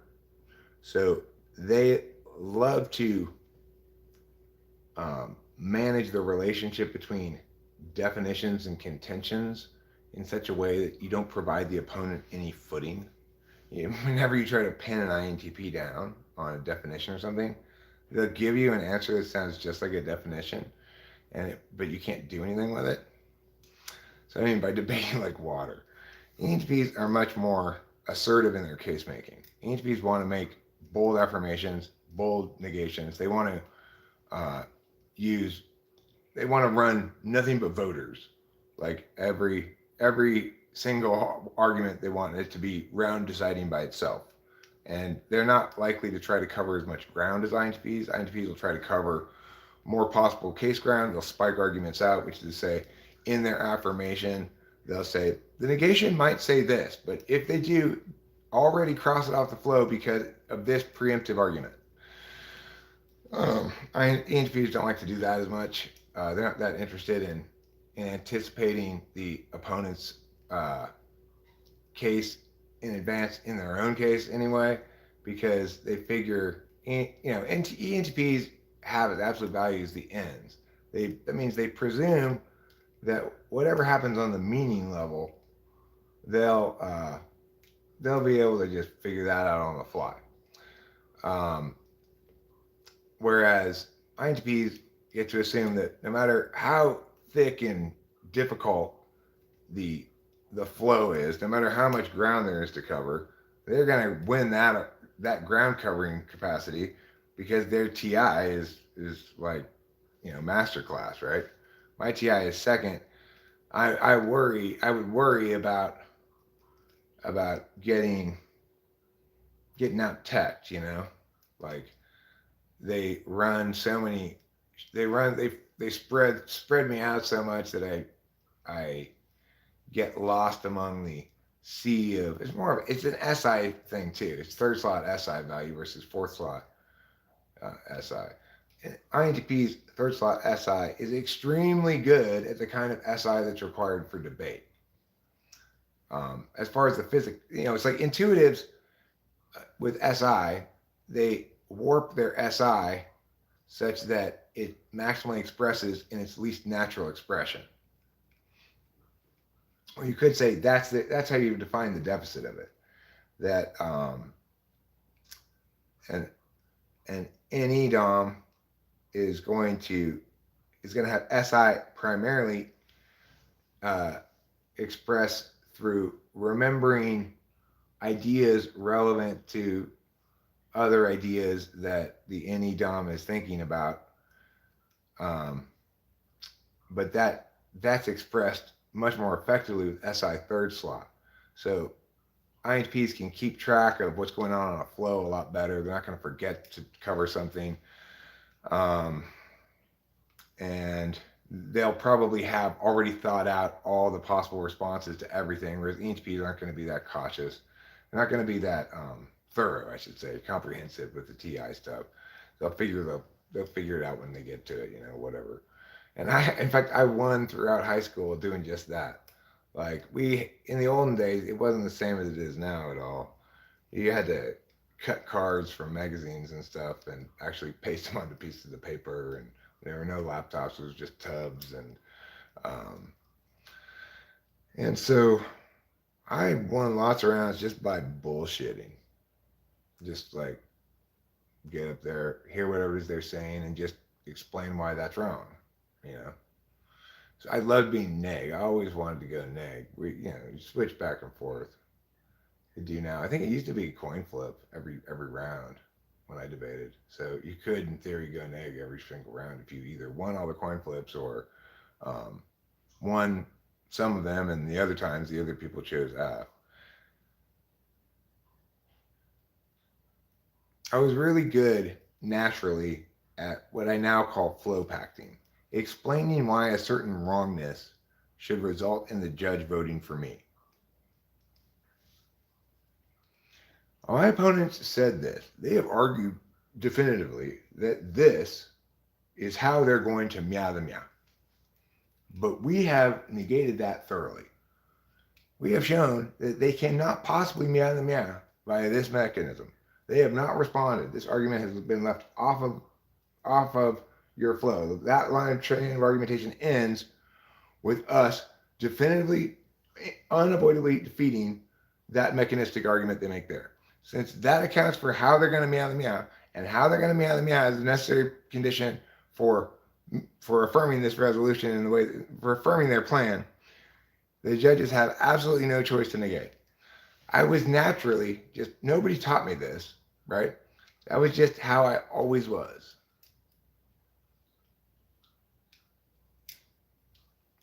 I was very good at flow packing, explaining how a single mistake that we found and hammered on on the app case meant the judges had no choice to vote neg.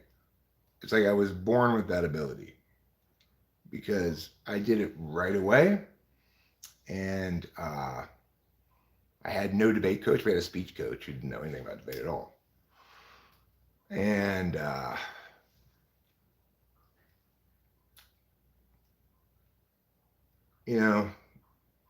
I credit it somewhat to my upbringing, which was in a very intellectualized household. I say intellectualized because my ISFJ mom and ESTJ father, my father definitely considered himself an intellectual. He had a doctorate. And he was interested in lots of intellectual things. But I wouldn't really call him an intellectual. And my mom, similarly, she was like an ISFJ intellectual. She loved Shakespeare, and it's not really an intellectual. It's more like an English teacher, which she was. And that's the other thing, whoever you were about, Joe Smith, is that what his name is?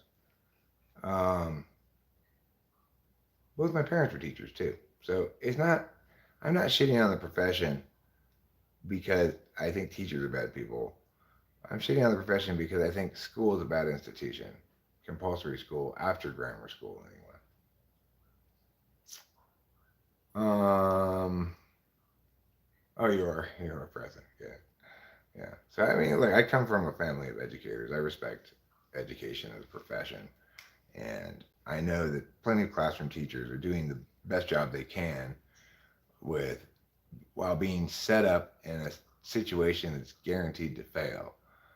I mean, you've got students who have access to all this information on the internet, and you end up with teachers who make all these rules about how you can't access third parties uh, to assist you in learning material that they aren't teaching very well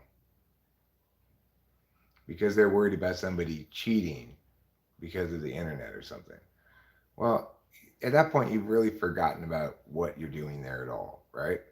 It's like, what am I trying to actually accomplish here? I want to teach this kid something. What am I teaching them? Too many classes uh, don't seem to know what they're teaching. Like, what English classes? What are you teaching in English classes? People already know how to read a book. You're having them read this book, okay? And you're having them produce this completely pointless and artificial artifact of the education system called an English paper, and not accepting the fact that there are some things you can't teach directly, like writing. You can teach grammar and spelling. That's what grammar school is for, so that people can express themselves correctly, right? But you cannot teach writing.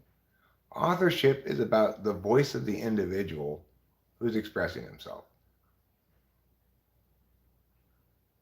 Most people aren't naturally writers. If you want to teach natural writers about writing, that's fine. Like, you want to take a bunch of ENTPs, ENFPs, INFPs, INTPs, you can even throw an INTJ, or you can let the INTJs and ENTJs take the class they want to, you know. They'd probably learn something, but if I was teaching the class, I'd be better suited to teach the NE people, you know. And then I would explain to the ENFPs, less is more, motherfuckers. ENTPs, you too. Those big words are not impressing me. They're making your writing suck. I know I use big words, but do what I say, not what I do.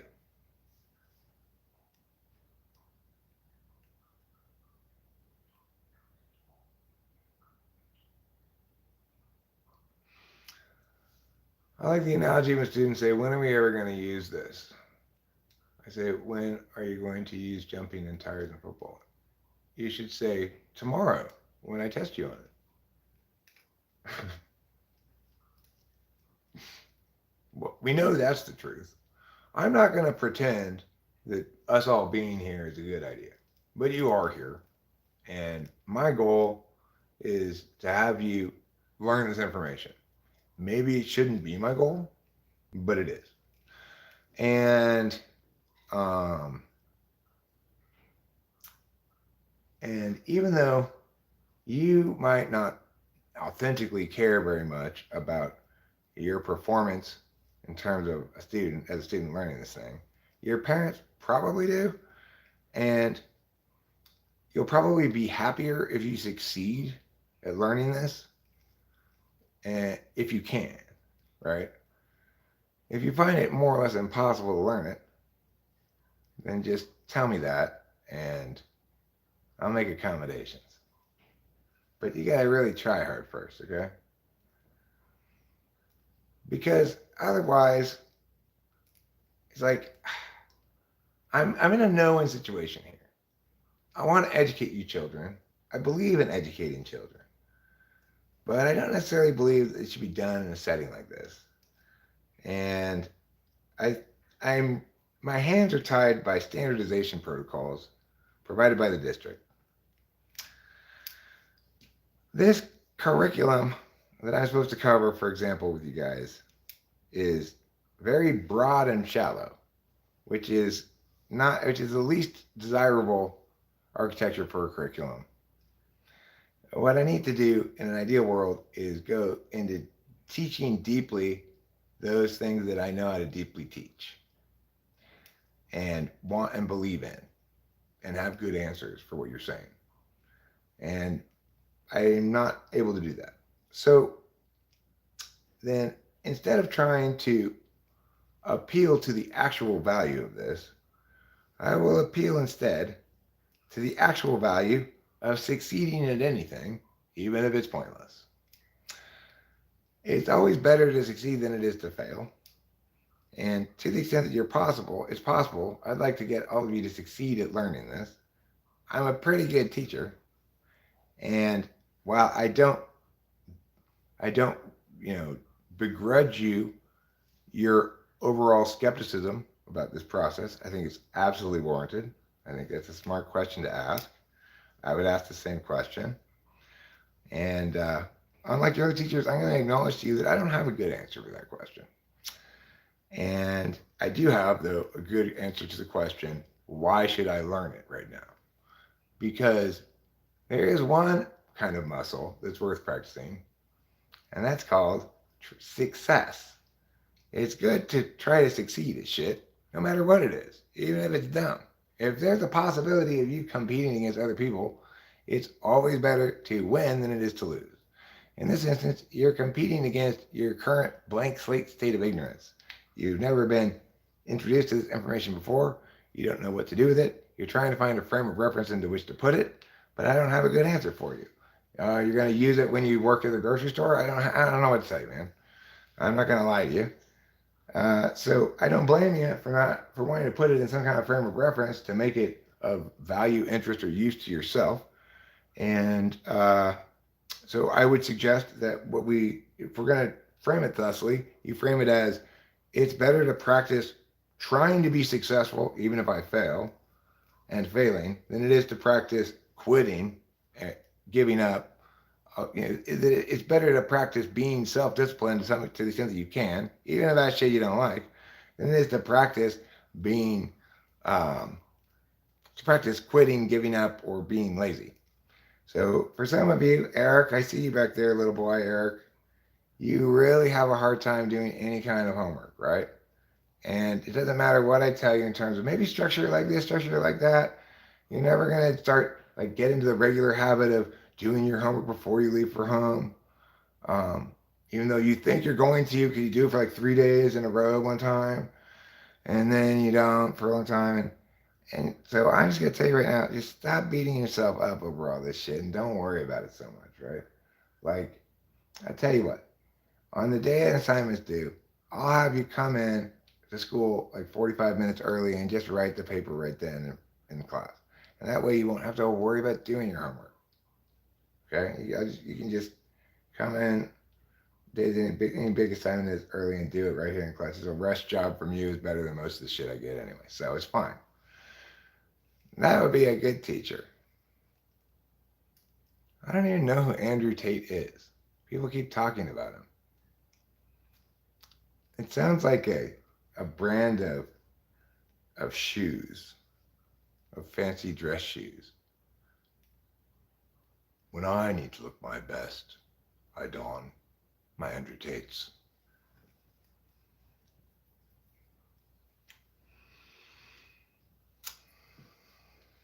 Wow. God amongst men, huh? He must enjoy the fruits of many offerings. If I were a god among men, I'd have a little shrine and people would come and leave food on it and incense and stuff. And I'd be like, I don't want any of this shit.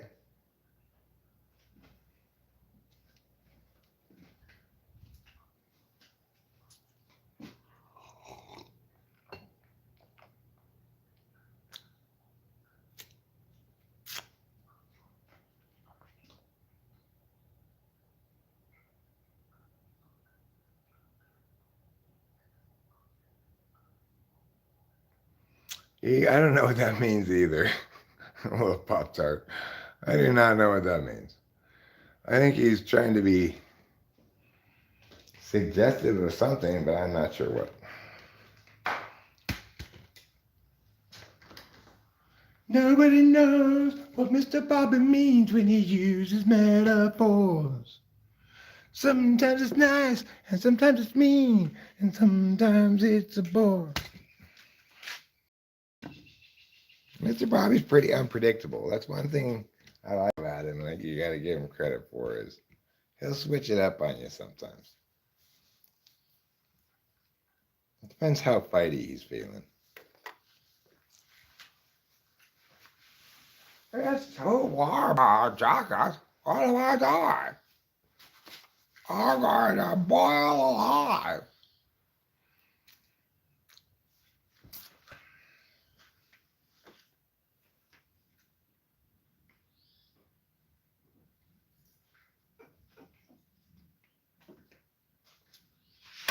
Please don't boil me alive.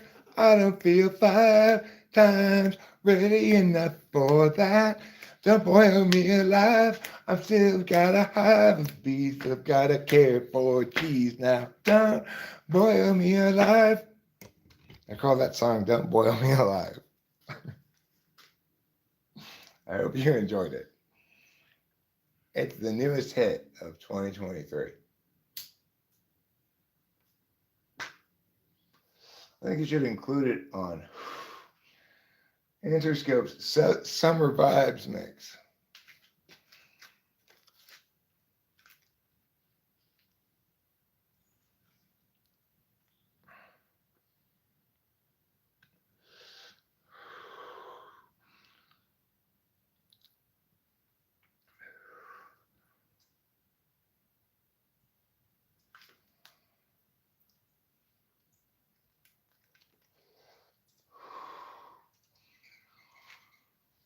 So, anyway,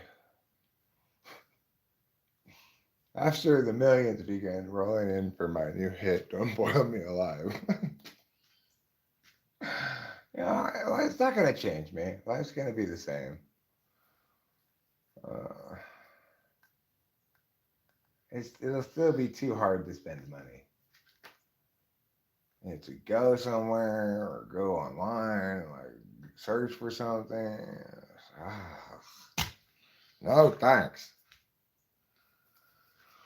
I'll just stand around here and play with my YouTube channel.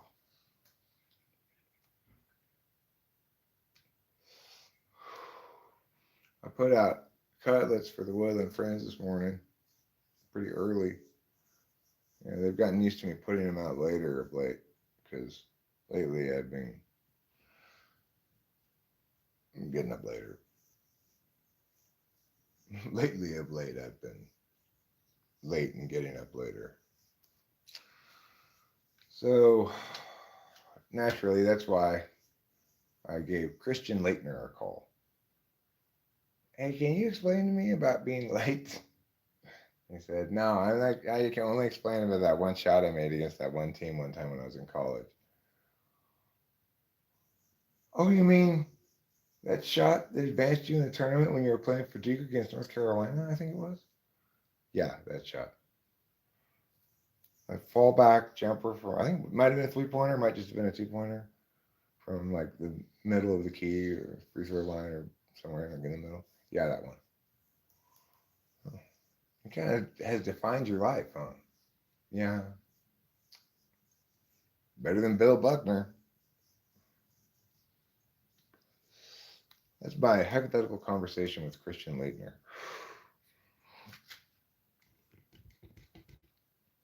How many push-ups can I do? That is a good question. Let's find out. You want to see how many push-ups I can do? I'm kind of curious as to that question now, too. I'll do push-ups when I go back inside, and we'll find out.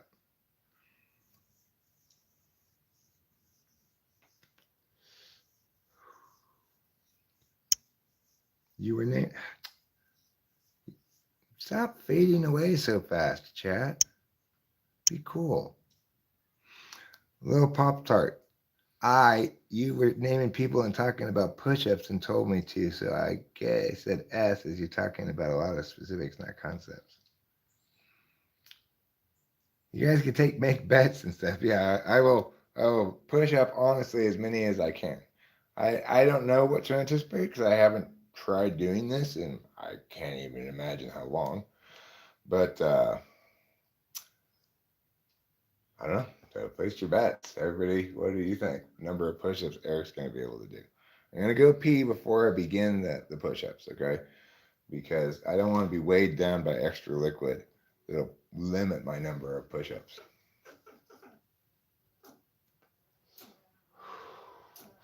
What's the Guinness World Record for most push-ups ever? Okay, I want to know what that is so I can see if I can beat it. Because I mean, it's just a guesstimation.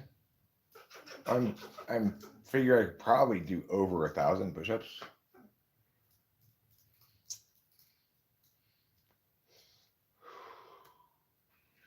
I could be a little off, but my bet's on 1,400, 1,450 push-ups.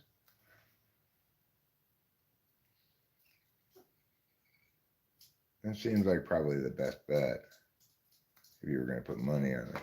The over-under. I think Vegas would put the over-under at like 900.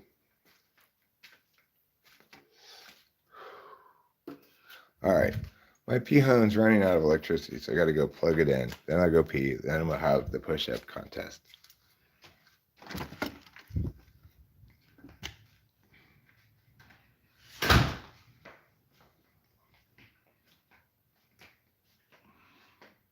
So, what's the betting favorite? 1,450?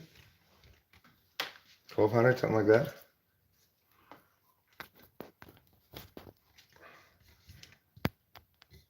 Oh no, it wasn't running out of electricity. I guess it was just having trouble with the light. Okay,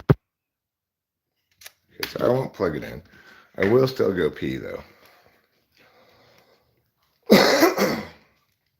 Because for those of you who bet higher than 1,450, I don't want my full bladder to get me to stop at like 1,449 or something.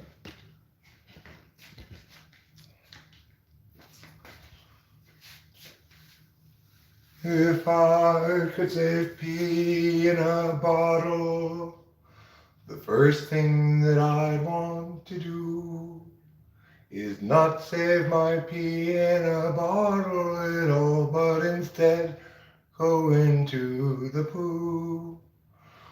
And the water in the toilet where I go to go to pee, and that is why.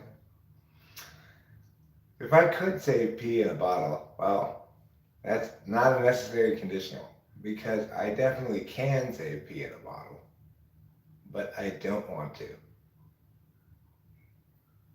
I have no use for my pee. What would I do with it? There's nothing you can do with it. It's completely useless. So that's why I've chosen instead to use the toilet. Now, granted, in some sense, I am still saving the pee because going into the septic tank.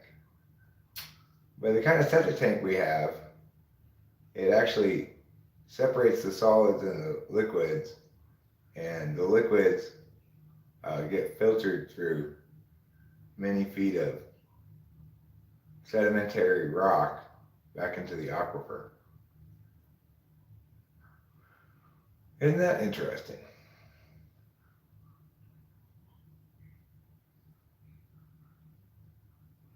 Apparently, with this kind of septic tank, you only need to get it emptied out once every 10 years. You know, if you're living full time at the house. So that's pretty cool.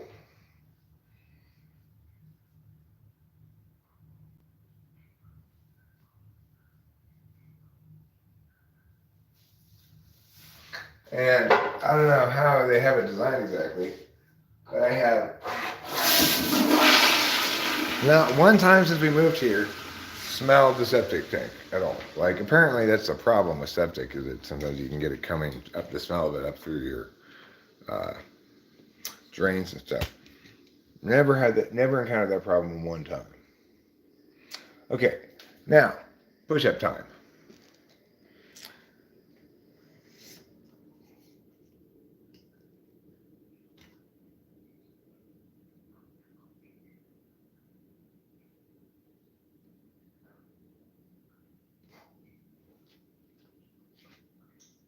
One third of 45 people at the Arizona Burn Center fell and burned themselves. What did they burn themselves on?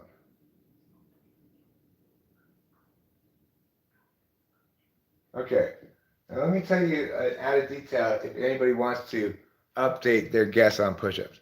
I'm going to put my feet against this chair here so I've got foot backing. That may help me with my push-ups a little bit. So here we go. Take off my shoes. And I put my feet against this thing here.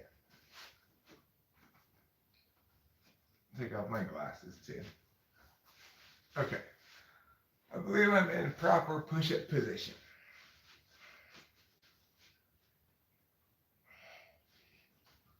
One, two, three, four, five, six, seven, eight,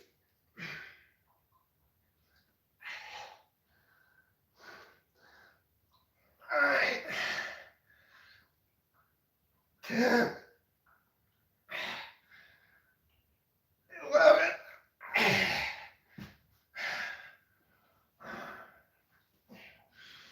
12, 14. That's it. That's all I can do. 13.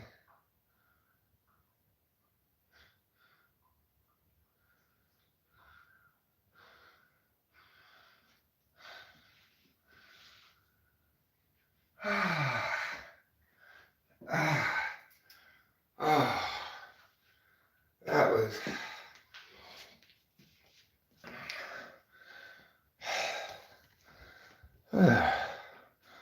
that was a bad idea. Exercising. Yeah. Did anybody guess 13? Well, those weren't real push-ups? Those don't count or something?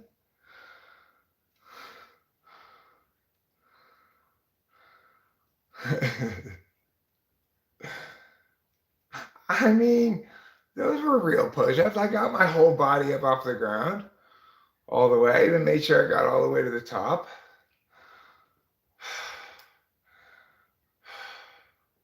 Those are the best push-ups I could do, okay?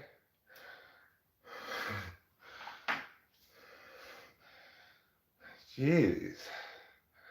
It was hard enough that they should count as push-ups.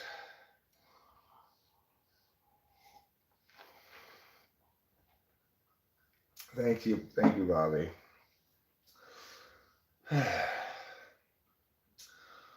Boy, it's a lot of exercise though.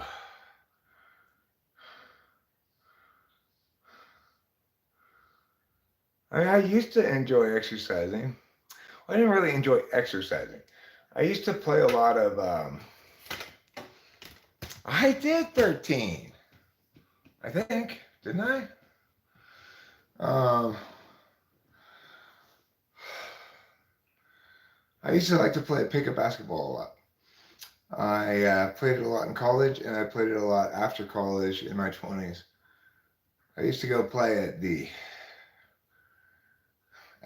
Urban Court in Pasadena, which is to say, I was often the only person with pale skin in attendance. In college, one time I turned my ankle really badly, so that I had to walk with crutches even for a little while. I didn't quite break it, but it was all bruised and swollen. Ugh.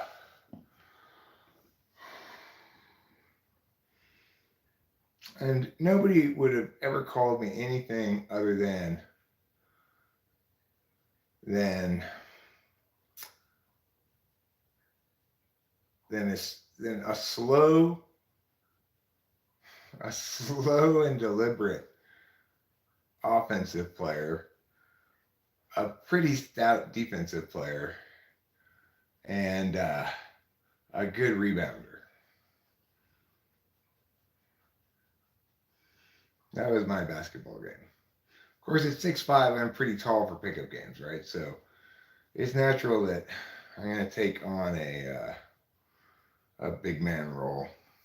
So people expect it of me.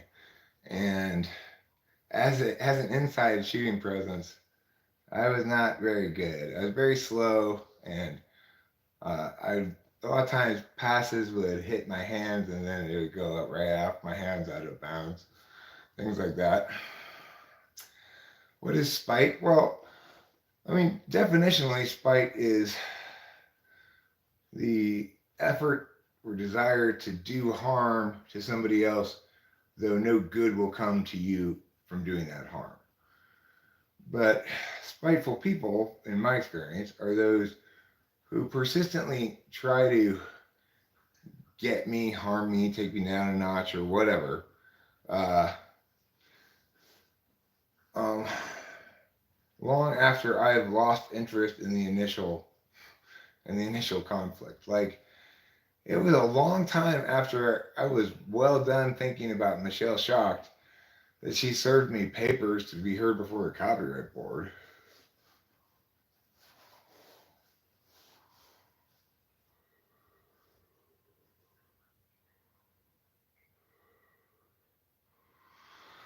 No, I mean, I think exercise is a good thing, Fly Guy, to be honest. I tend to be dismissive of it because I don't especially do a lot of it, not because I'm actually opposed to it. I think the best thing I could do would be to regularly exercise. It would make me feel better emotionally, physically, everything like that. Uh, but it's a deficit. S's are a deficit area for me. So being regular about anything, in other words, maintaining any kind of regimen, is almost impossible for me. It just had to actually happen, like naturally happen. Like, you might say, well, Eric, you're very good at maintaining consistently putting up content as part of your YouTube channel. Yeah, but that's not because I'm trying to do that. If I were trying to implement a plan, it would immediately go off plan. So what I'm doing instead is just what I feel like doing. If exercise were what I felt like doing, I'd be doing that. But and sometimes it is. Like, periodically, I feel like I got too much buildup of everything in me, and I just need to go sprint down the road. Even when I do exercise, though, I try to get it done as quickly as possible. So I might go jogging, but I'll try to run as fast as I can for as long as I can until I get impossibly winded, and then be done with it as quickly as possible. Because I don't like it to be this extended thing, you know? And stuff like skiing, I would love to go skiing this upcoming winter. I plan to, actually, this upcoming winter. But and that would be good exercise, but that would be something I wouldn't be doing because it's exercise.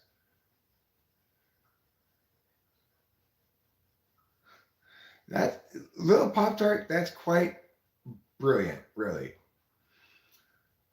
This is how you know you're mistyped. I'm type X, but with none of its typical deficits or strengths. Just forget the strengths part. Nobody ever talks about that. I'm I'm an HP, and I have all of their strengths because I'm dumb about their strengths and don't recognize that I don't, and none of their deficits because I'm actually a TE dom.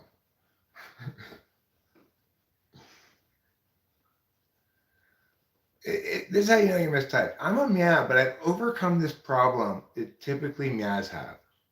And here's how you can overcome it too. It's by being a TE doll like me.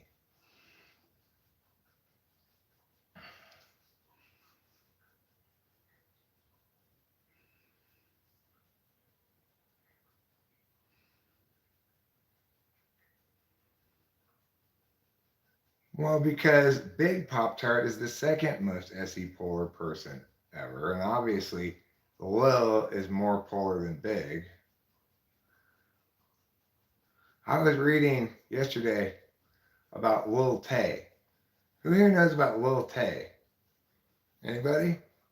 Lil Tay is fascinating. Um, for those who don't know, I will share the story of Lil Tay. Yeah, yeah. Um, she flexes exactly. Did Lil Pop Tart block you, Side Chic? Lil Pop Tart, did you block Side Chic? Um, she called herself the youngest flexer in the world. Reading about this last night is the first time I'd ever heard this term flexer and flexing used as it's used contemporaneously, right? But like she's like nine. Well, she started out a couple of years ago as this 9-year-old little Asian girl who would be like, um,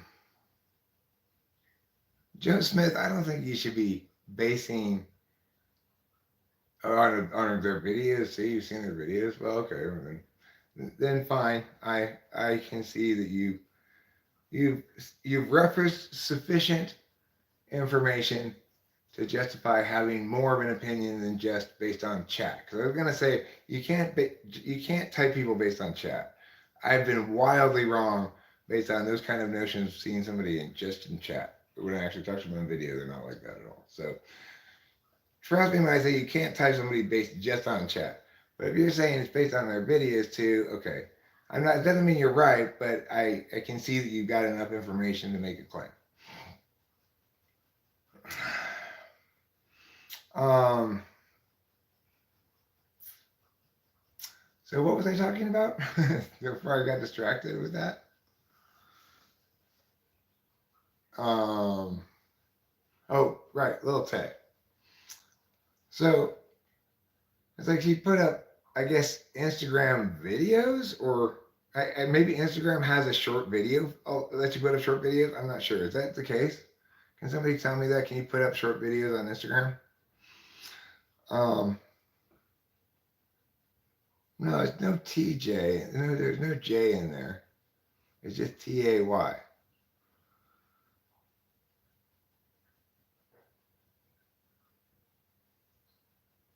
Okay, you can put a little video. Okay, so I guess it was a little video she put up on Instagram where she's just like, "My toilets is worth more than your mama's bank account. You know, I'm the youngest flexer in the world," and she's like showing some super fancy bathroom and like kicking a Rolls Royce and stuff like that. There's many videos like that. I guess being a flexer means showing off how rich you are or how pimping you are or whatever. So it turns out that of course it's her her 16-year-old brother it's his little sister has become like his art project. Okay. and and their mom is totally behind it. In fact, in fact, her fancy stuff that she's filming, her mom's a real estate agent, and so she's filming it at the houses her mom is selling, right? And like the whole family's going all in on this. We're gonna make the 16-year-old son's idea happen. We're gonna make a little Tay blow up, and it totally worked. And then I also read about she had a meetup with Bad Baby. Now, if you don't know who Bad Baby is, and if you had asked me who she was yesterday during the day, I would have no idea who you're talking about. It's that girl who says "Cash me outside." Okay. You may remember that girl who says "Cash Me Outside" when she was on the Phil show. Well, her name is Bad Baby. It's spelled BHADBHABIE, I think. Bad Baby.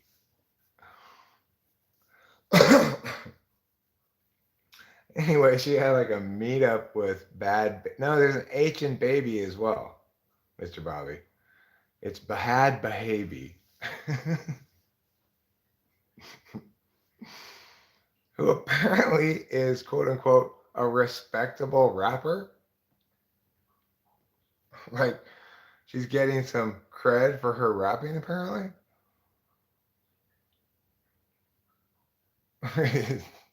Saudi Arabian Barbie is called Bahad Bahabi. I mean, I think it's great.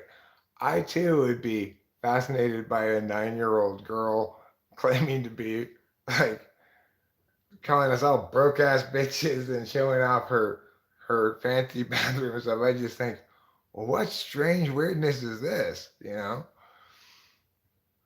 But I didn't finish the article. Apparently, somebody hijacked their account and declared that they were dead, but I'm not sure exactly. I didn't finish the article. I ended up going to bed.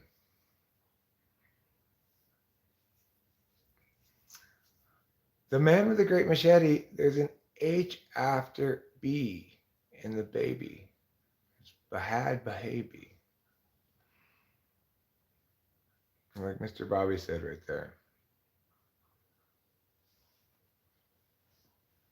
Oh.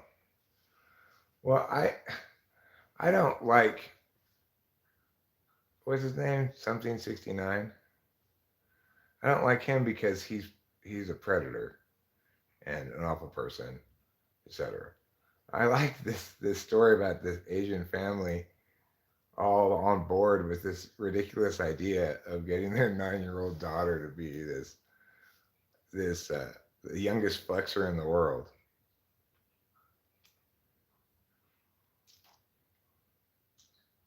That's silly and a weird art idea. Whereas that 69 guy is guilty of being a bad person.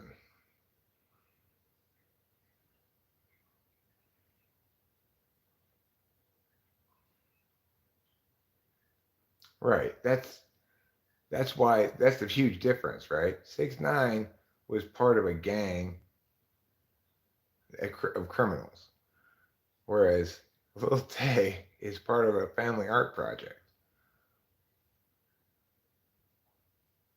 So there's no equivalency at all.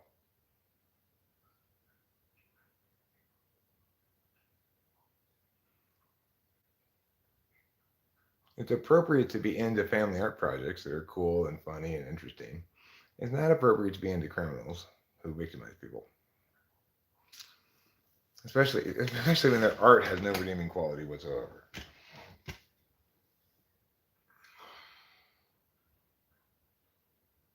Right. But that's the thing is, no, it was he affiliated himself with actual criminals so that when he rapped about it, it would have cred, right? That's why. But the point is,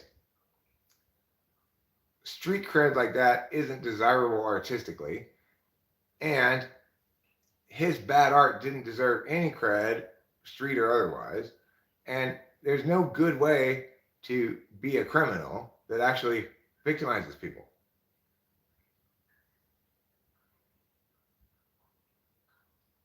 Okay, but those commonalities are vastly outweighed by the significant difference that I'm pointing out, making the equivalency a bad one.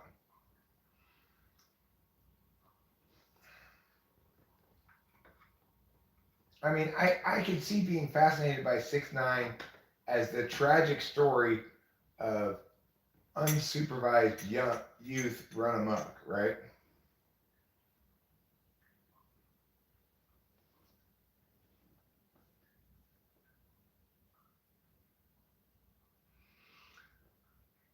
Tupac and crew were real, 50 Cent too. Okay, well, the thing is, I'm not going to deny the legitimacy of a good piece of art because of who made it. But I am going to deny that you can make a good piece of art because of who you are or your group identification or something. Absolutely. I'm going to deny that. And I'm also going to deny that choosing to be a criminal or affiliate yourself with criminals who victimize people is always a poor choice. Only sometimes is it unrelated to the success of the art. And even if it is, good art doesn't justify the criminal behavior.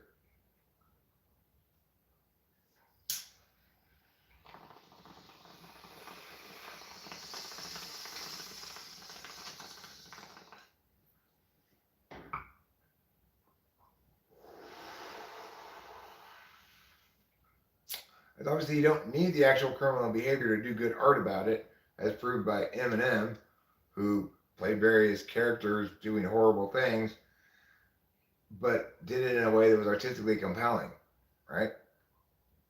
It wasn't authentically him. He's no gangster.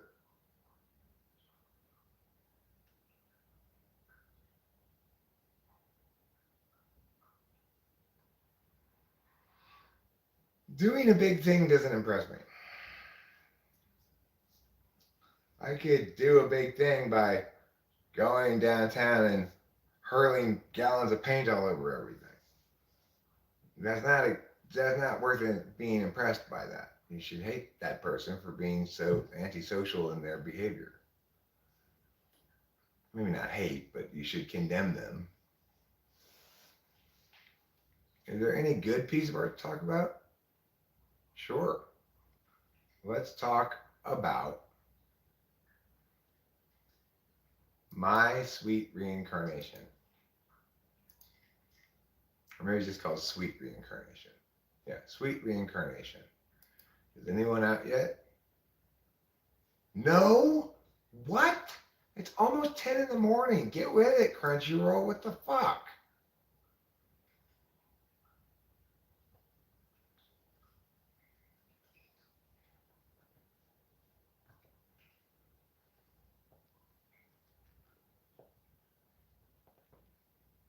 That's not new. I mean, in the sense that it's contemporaneous with the movement in terms of fashion. It's not really groundbreaking. It's taking bad ideas to an extreme with the face tattoos and stuff. Bad Baby's not. Because I read this article on Lil Tay, her brother, and her mom. How it was her brother's idea. Lil Tay is a very enthusiastic actress that she's probably an extrovert, maybe in like an ENFJ or something, and is totally interested into it. And that the mom facilitates it with by being a real estate agent and letting her kid film stuff in other people's fancy houses to talk about how pimping she is. That's how I know it's a family art project. And the scripts are all written by her 16-year-old brother. He had attempted to become this kind of sensation himself prior, but it didn't work for him. He was a boy, he was older, and his ideas were more derivative, but he was obsessed with his idea of trying to of how the internet makes viral sensations and so forth, and and scripted out these things for his little sister to say, and she turned out to be a great actress, and there you have it.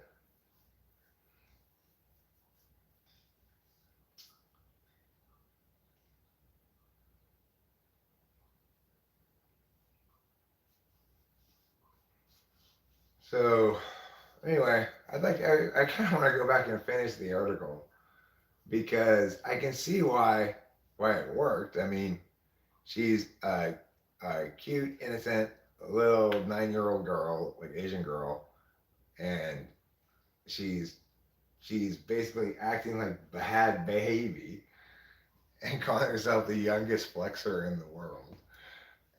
It's just so beautifully juxtaposed, right? The image of the person and your expectations to go along with that versus the reality of what comes out of her mouth. and the absurdity of the whole idea of flexing is just it's just this perfect storm of artistic fucking ni pia, you know. I can totally see why it blew up. Right? I mean, we're not talking. There does happen to be a cute little Asian girl in the center of this story, but we're not talking about that's it's very relevant to the story, but it's what the interesting part of the story is that it's her brother's art project. That makes me really impressed with her brother. It makes me want to like have a conversation with that guy and be like, dude, fucking genius.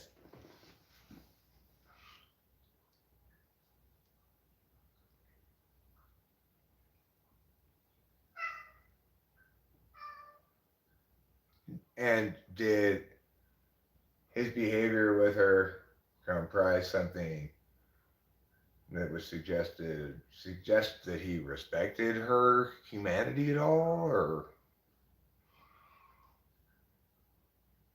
the fact that hey, I thought she was 18 and therefore could legally consent to this horrible shit I'm doing to her is not is not redeeming, you know. I don't want to talk about that kind of stuff, so knock it off. I don't like that guy, and you do. That's fine.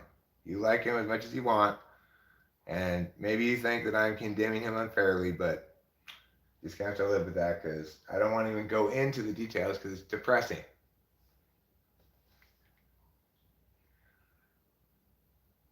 Again, being legally to have a good legal argument that maybe you shouldn't be found guilty of a crime is not the same thing as having a good argument that you're not guilty of being a douchebag at the best.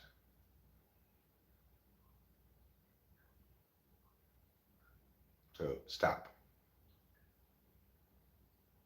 So stop.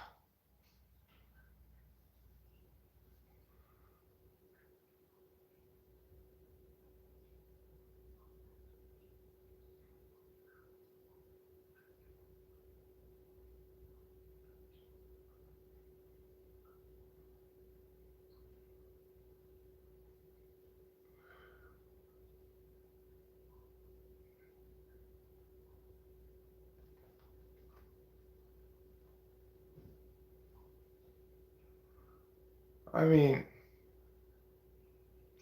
censors don't necessarily fail to talk intelligently about abstract subjects at all. I'm not saying that.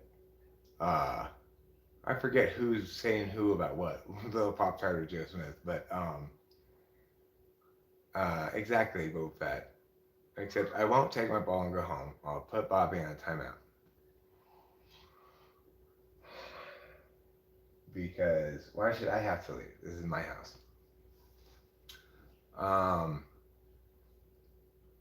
but like, look at Oliver Linehan's comments.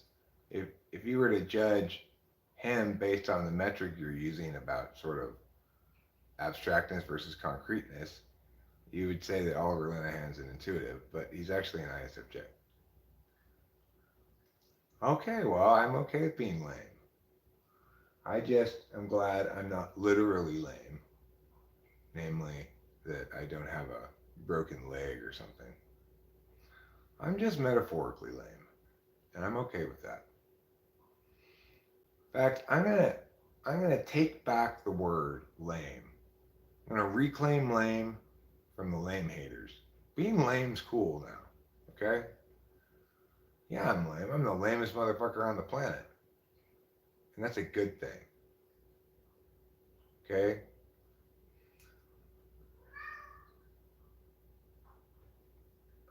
I'm lame and queer, so I gain no fear.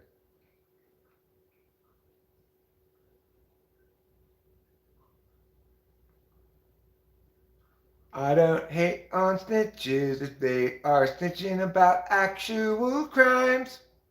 You shouldn't hate on snitches either because they're saving all of the rest of us times.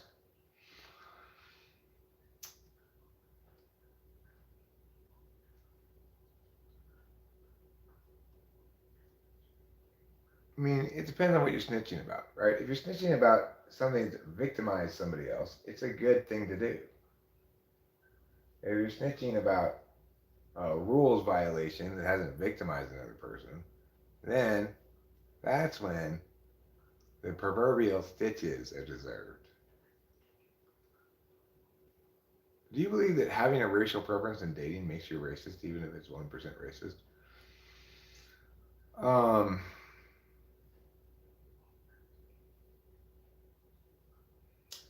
I think probably articulating a racial preference. In other words, saying, like, I don't date black women. That makes you a little racist, probably. But just never choosing to date them doesn't. In other words, if the preference is naturally occurring, something that you kind of discover as you go through dating profiles, that you tend to find these kind of women prettier than these kind of women, or more interesting, and or they catch your eye more for whatever reason, and these kinds of women don't catch your eye. Well, that's just what the data shows you, right? But if you go in with a predetermination that anybody of this skin shade or darker, or this within this band of skin shade tone, or anybody who self-identifies as race mia is off the table, then I would say that makes you racist.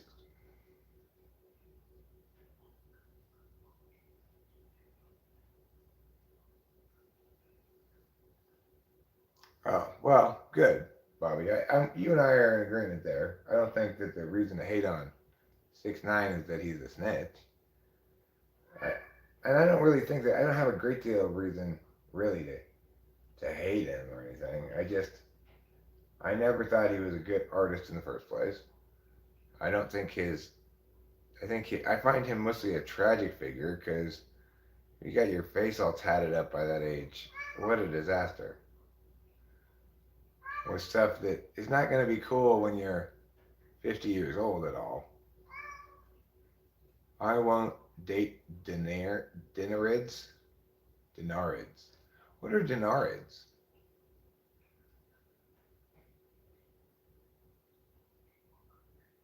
Meow. Do you want me to watch you eat?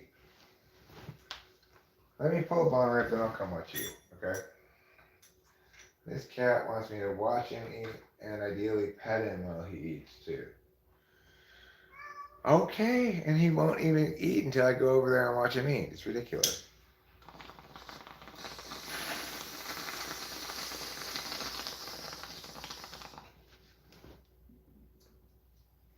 All right, let's go. Come on. Yes, Daddy will watch you eat.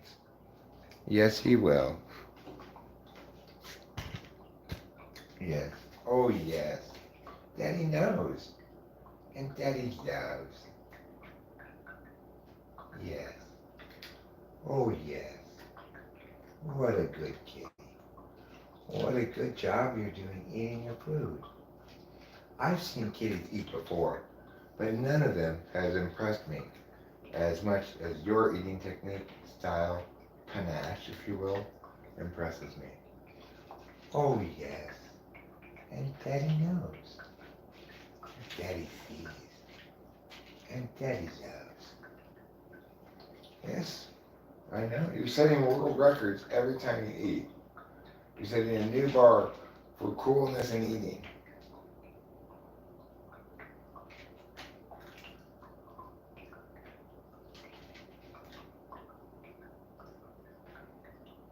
Look at that chew. I know. I could watch this all day. It's so entertaining to me. I'm so grateful to you for requiring me to watch you eat before you eat. It makes me feel like I've got a purpose now. Before you insisted I watch you eat, I felt lost. Now I know what I'm for. Oh, yes. You're a very good eater. And Daddy is very impressed with your eating skills. He periodically, as he's eating, he'll pause and turn his head slightly this way to look at me to check to see that I'm still here, I guess, or to make sure that I'm not up to no good. I'm not sure what he's checking for. Might be to check to make sure I'm not up to no good. Oh, yes. Oh, yes. Daddy knows. Daddy knows. Daddy pets. Daddy observes. Daddy's impressed. Daddy fought in the Vietnam War when he was just 2 years old. Yeah. He got the Congressional Medal of Coolness. That's one of the lesser known awards you can get in the military. The Congressional Medal of Coolness. I got it when I was 2 years old for single-handedly slaying 1,500 Viet Cong with a bayonet and a coconut. A bayonet in one hand, just grabbing onto the part that should attach to a gun as the overhandle, and a small coconut in the other hand. Because remember, I was just a baby, so I was 2 years old. With those two little baby arms, those two implements, I single-handedly slayed a nest of 1,500 Viet Cong armed with automatic rifles. So they gave me the Congressional Medal of Coolness. Little Pop-Tart, you're the one. You make a bath time so much fun. Little Pop-Tart, you're the only one.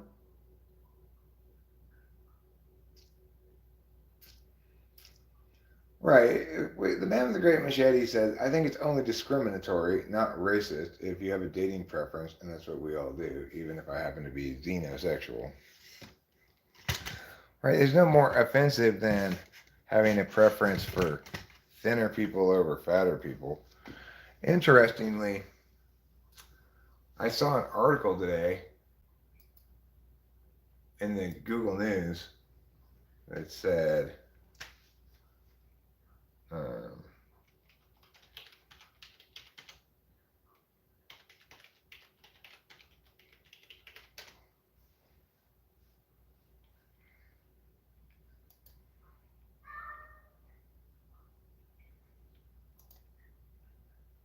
okay.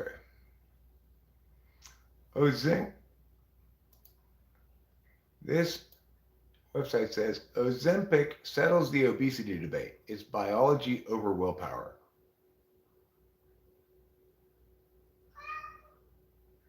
Full story.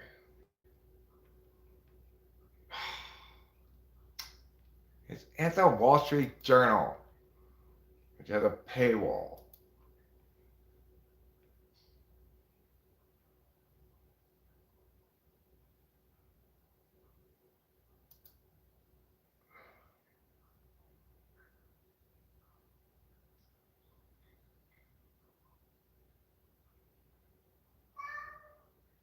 June 12th, 2023.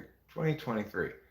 Diminished brain response to nutrients observed in people with obesity. A new study reveals a diminished response to nutrients among people with obesity. Meow! What do you want, trouble? And this brain response is not recovered after weight loss. After a person eats, the gut dispatches a series of signals to the brain conveying the presence of nutrients, a phenomenon that scientists believe may help regulate eating behavior. However, in a new study led by Yale's Muriel Cyril, researchers found that while the detection of nutrients in the stomach does induce brain activity changes in lean people, such brain responses are largely diminished in people with obesity. The differences in brain activity, the researchers say, could help explain why it's difficult for some to lose weight and maintain weight loss.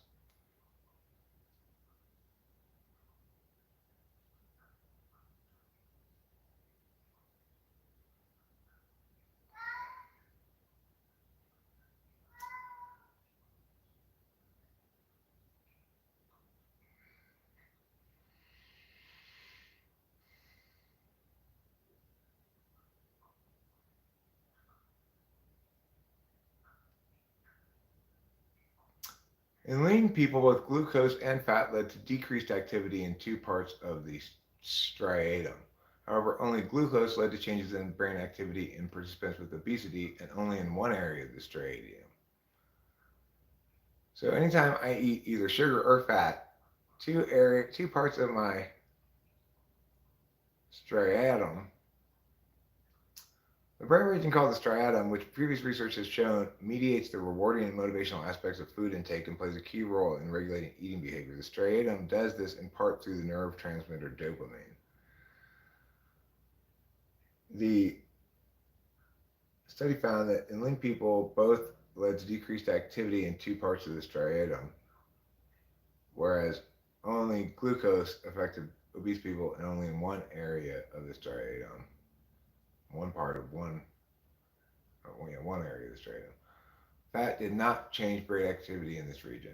When researchers evaluated dopamine release in the striatum following nutrient infusion, they found that glucose induced dopamine release in both groups of participants, while fat only caused dopamine release in lean participants. Huh. These findings, the researchers said, are compatible with reduced nutrient sensing in people with obesity. What do you want, Trouble? You just want to meow. Daddy knows. Oh, Daddy knows. Yes. People still think obesity is caused by a lack of willpower. We've shown that there is a real difference in the brain when it comes to nutrient sensing. So that's interesting. Meow. Oh, meow. Meow. Meow.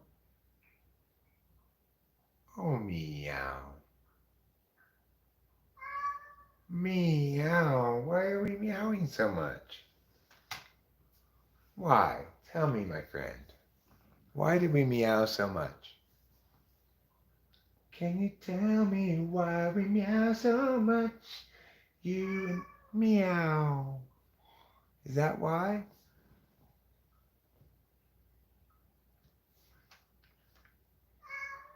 Meow. My poor meowing times. What are you meowing about so much? What are you meowing, I should say? Meow.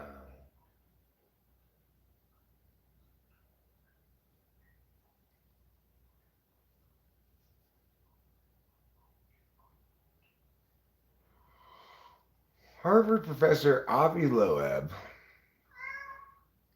Meow. You have skepticism of this guy? Well, he's definitely in favor of alien intelligence as an explanation for things, but I have faith in his rigorous science. Um, I don't think he's correct, but you know, he says uh, one discovery of alien civilization, one that may be potentially billions of years old, will prompt humanity to unify.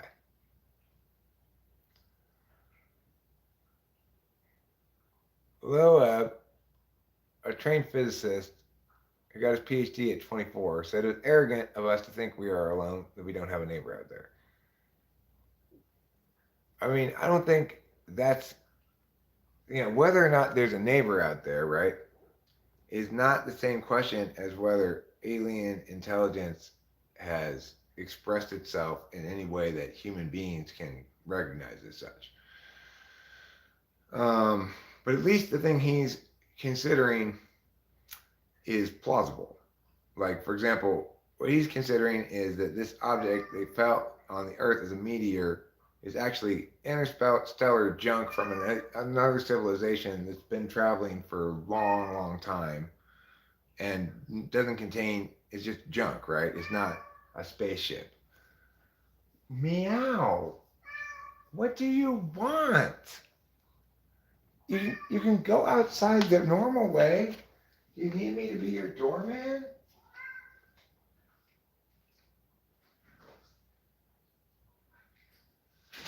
It's like, use the fucking cat door, man. I don't want to walk around. I'm lazy. I just want to meow at you. What the hell?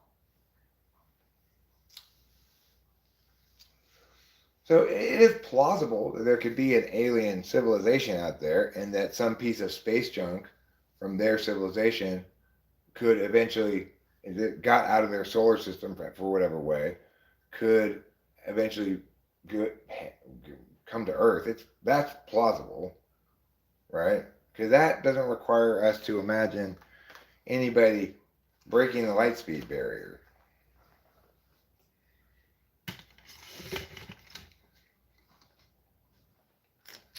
But he says, perhaps noticing a neighbor will be a wake up call that will bring us together. So he doesn't posit, in fact, what this fucking article says. Harvard physicist says humanity will view ancient alien intelligence like God. Um, he's adding all these caveats to what he's saying, and then the article's pretending like there aren't any caveats there. Fucking people. Fucking people in their fucking ways, you know? Anyway, I hope that those little metal bits that he found on the bottom of the ocean, I forget what they're called. They're things normally associated with when meteors explode. They're little tiny circles, perfect circles, spheres. I hope that those things prove what you know, prove that at least that the thing was of interstellar origin. It could prove that it was of interstellar origin. It doesn't say anything about any kind of alien life form. That would still be of interest because most objects within the solar system are come from within the solar system, like the Kuiper Belt, you know. And most objects that come from out of the solar system are comets.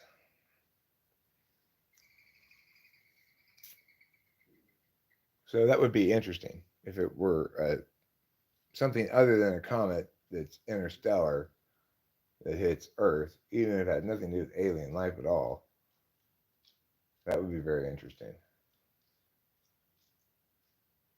Might tell us about the composition of some other, uh, you know, hard object in space that got ejected by some kind of explosion. What that hard object was made up of, and whether that is similar to our hard objects from our solar system. That would be very useful information, you know, or interesting information anyway.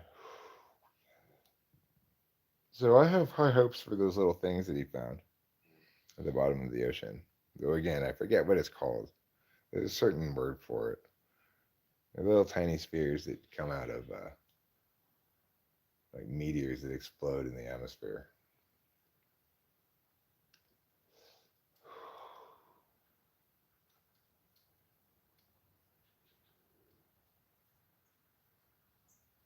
It's a nice day today.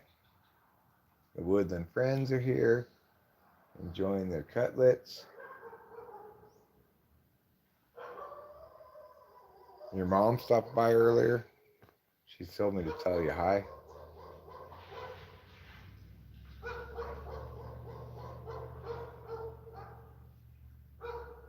My mother? Oh, she's dead. I'm sorry to tell you. So you can't make jokes about my mother because she's dead. That's a firm, bright line. No joking about my dead mother. So anyway, one Thanksgiving, my dead mother was pulling out the anal beads at the Thanksgiving dinner table. And I said, Mom, where did you pick up that habit from? And she said, from Grandma. The thing is, that's not a joke. That actually happened.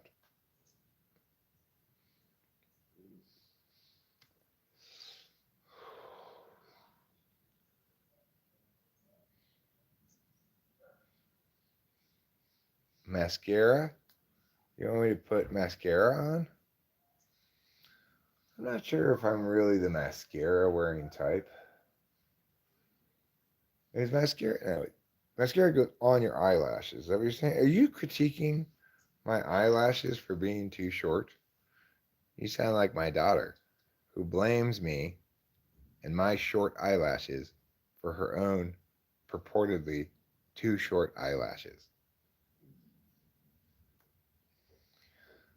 I've lived with that girl since she was born. And I do not recall ever one time thinking, gosh, my daughter's eyelashes are too short or unusually short or something. Nor do I ever recall thinking that about my own eyelashes. But according to Delilah, my eyelashes are too short, and she inherited my too short eyelashes, and that's why she has to get fake eyelashes. And if she had gotten her mom's eyelashes, it would have been better.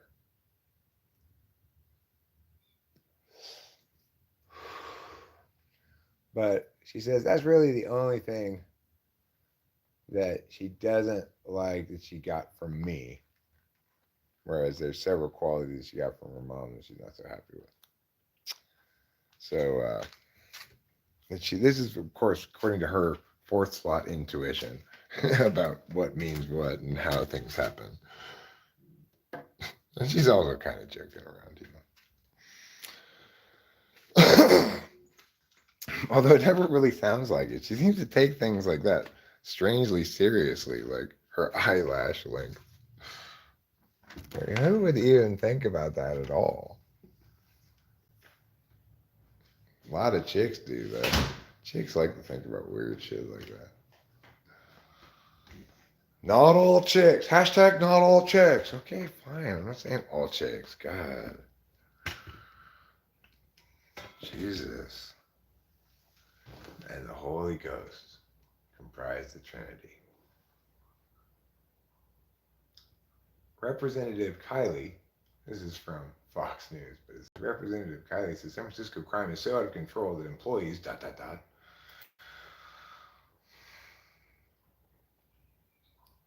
It just means any woman over 18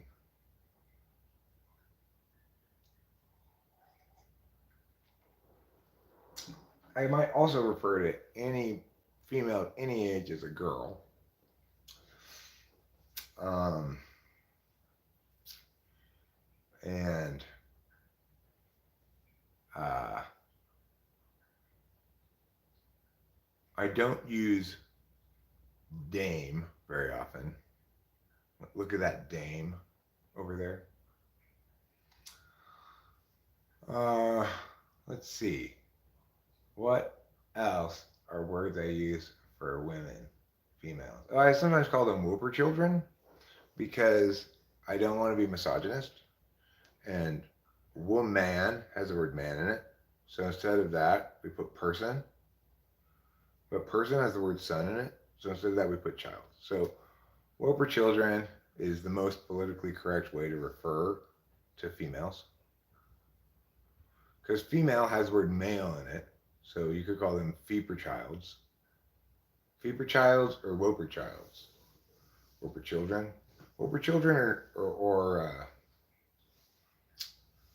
feeper children. Either is correct. Uh, uh, girls is only appropriate for ages 0 through 98. After 98, it should be whooper children or feeper child exclusively. You can call them, yeah, um, come into baby transference machines. They turn come into babies. What do women do? They turn cum into babies. I'm sorry, whooper children turn cum into babies. You know what, Boba Fett? I'm pretty sure they don't rape the shit out of each other. I'm pretty sure it's one directional. The women animals do very tiniest fraction of the raping in the animal kingdom. So let's not fool ourselves. Uh,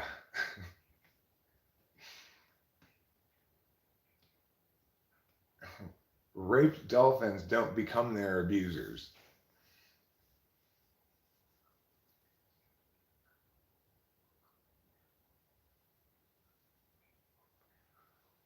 Well, that may be the case. We're talking about animals, Mr. Bobby, remember, male animals. That may be the case, but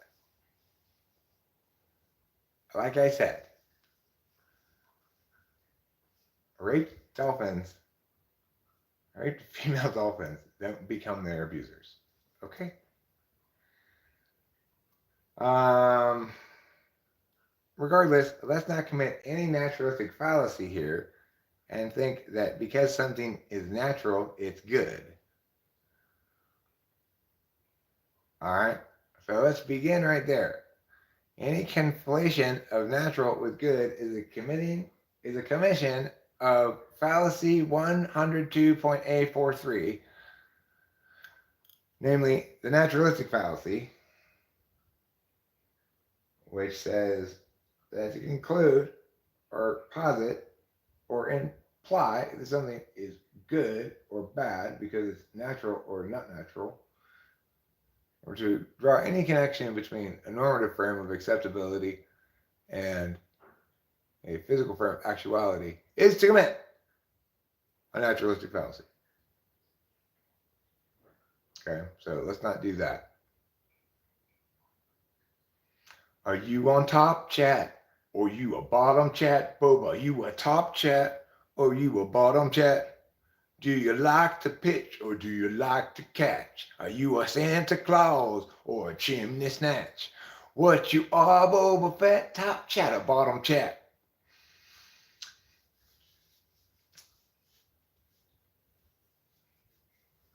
Okay, so how long have I been live streaming for?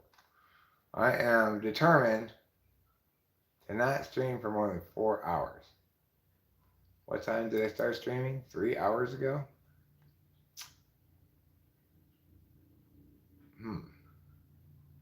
Let's see. Minus 307. Okay, so 3 hours and 7 minutes. 53 minutes is all I have left for streaming. Otherwise, I'll be breaking my own rules. We wouldn't want that to happen. Then I'd be practicing a lack of self-discipline. That nobody can deny, that nobody can deny. Yeah, my rule today, I mean, you know, rules are contextual. Like, this is today's rule, okay? It's not necessarily a rule for all time. Because a couple days ago, I live streamed for 7.5 hours. At the end of that, I felt like, okay, this is like masturbating on meth. Yeah, enough already, right?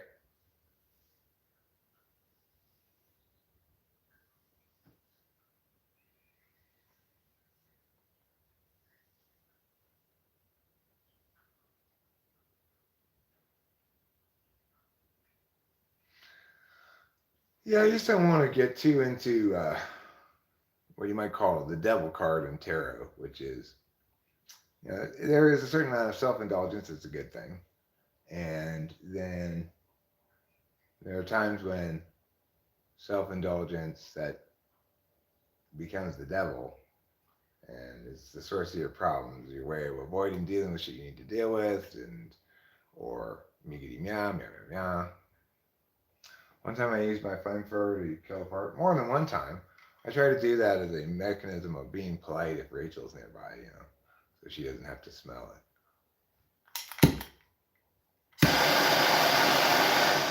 Oh yeah. Oh yeah. I love the taste of hot propane. I'm not really licking that flame. Don't try that at home. Okay. That's just an optical illusion. I'm not licking the flame. That would burn your mouth if you licked the flame. Don't do that.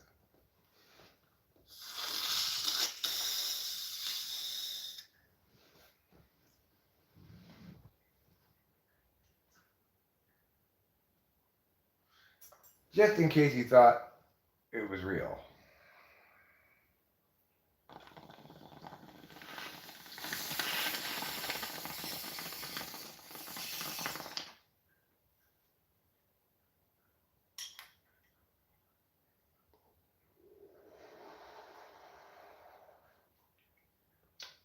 Sir Robert Halford.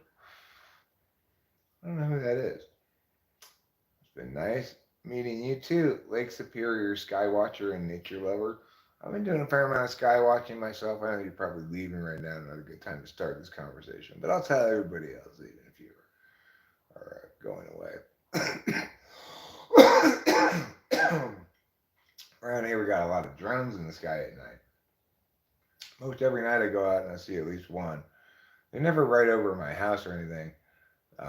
They're in two areas consistently, and I've concluded that after reading more about drone regulations and stuff, that there probably aren't a lot of areas in the state where you're allowed to fly drones because of the restrictions. And that also, because of the restrictions, you're more allowed to fly drones at night because the restrictions have a lot to do with recording private activity with your camera, like filming private family affairs from overhead that they don't want being filmed in the backyard or whatever. That's illegal. So um, you got to go to a spot where there's no possibility of a private thing. That means some kind of national forest or whatever, and uh, and also a county that has loose regulations in general, like Mariposa does, because it's just a county government. There's no city government, and there's like if you go at night, you're less likely to encounter some family hiking that could potentially object or whatever. You're less likely to get people calling in and objecting, and for a variety of other reasons, it's probably safer for you as a drone pilot to fly your drone at night, especially if you've got something like an infrared camera or night vision. Of course, you have to have lights on your drone. You're supposed to have lights on your drone when you fly at night. There may be additional drones that are flying without lights in order to avoid being seen, or more convincingly, in order to allow themselves to film with a regular night vision camera without it being blinded by the lights of the drone, right? So apparently hunters use them sometimes to look for animals in the forest. The reason I feel like ENP is I like to create ideas, start stuff, but not focus on creating models. I see myself more as an idea sponge and visionary.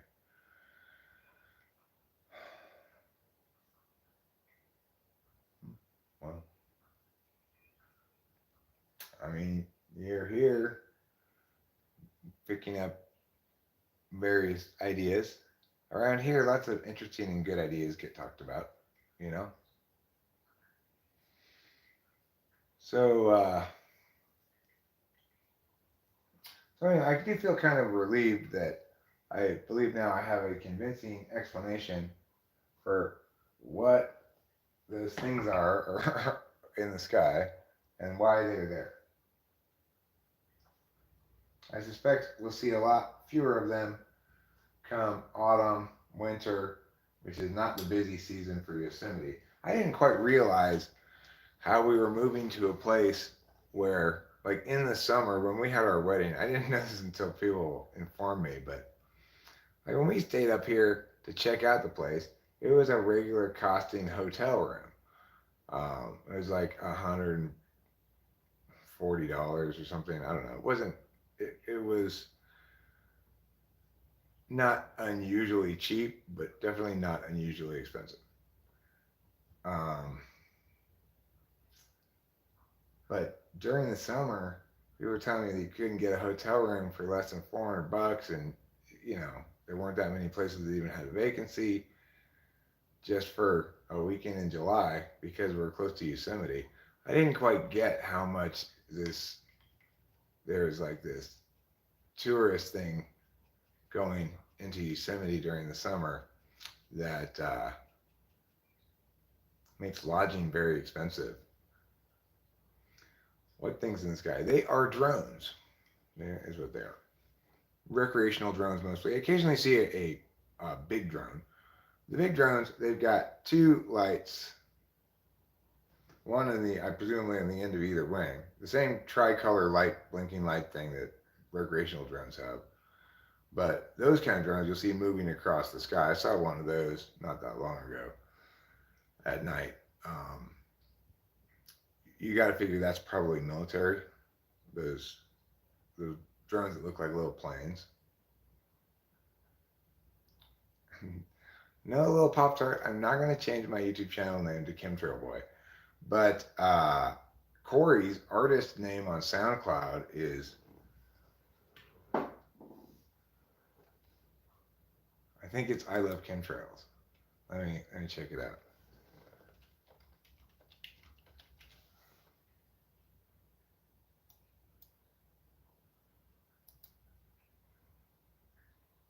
SoundCloud, take me away to a wonderful place.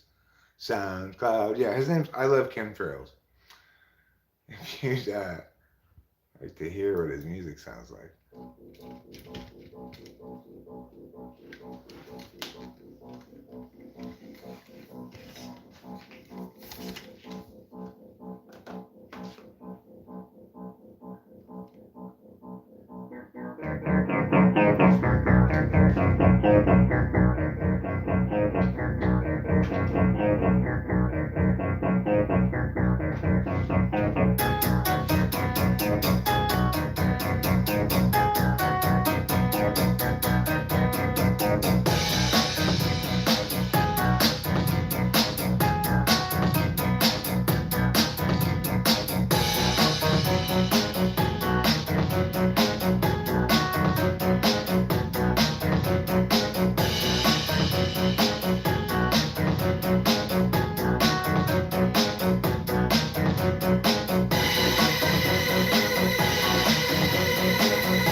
So that's I Love Chemtrails.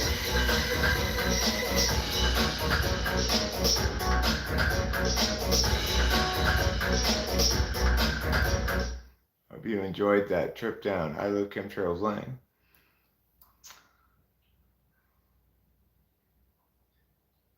W name W drums? What does W mean?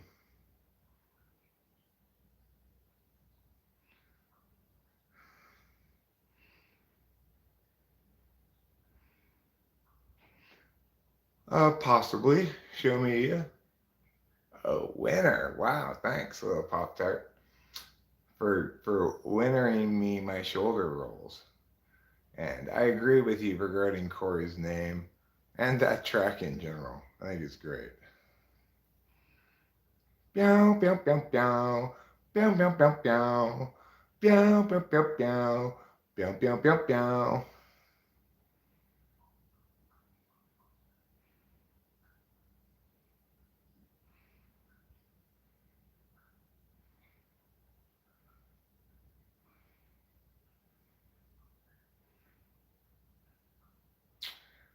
You know, I'm continually having to be informed by the young people about new shorthand expressions such as this period.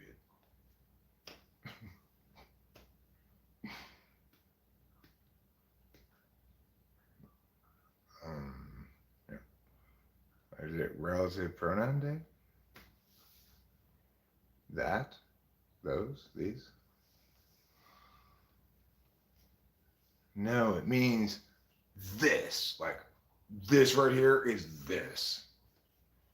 That's what it means. Do I know about Zaddy? No. Who's Zaddy?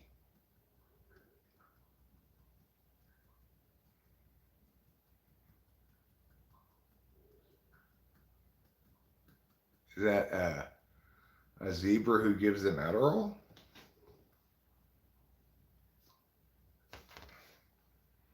I want a Zaddy too. Why can't I have a Zaddy? A zebra who gives me Adderall. What is a Zaddy? A sexually attractive man, especially an older one, who is fashionable or charismatic. So many people go for Jeffrey. He's a Zaddy. Huh. Well, I've not heard the term before. So, Rachel, because she's such a wonderful lady, would I'm sure affirm that she herself has found a Zaddy. But she's probably just being nice. But, I don't know why anybody would find this particularly sexually attractive. You get all of this. Lucky you.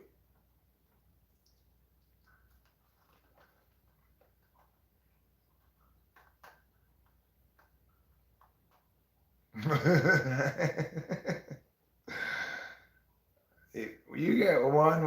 You know what? I'm giving you 2 wonder points for that side cheek because you make an excellent point. The funny thing is the change from D to Z is totally unnecessary. Hilarious, informative, insightful, really makes you think. That's the kind of thing that earns wonder points around here.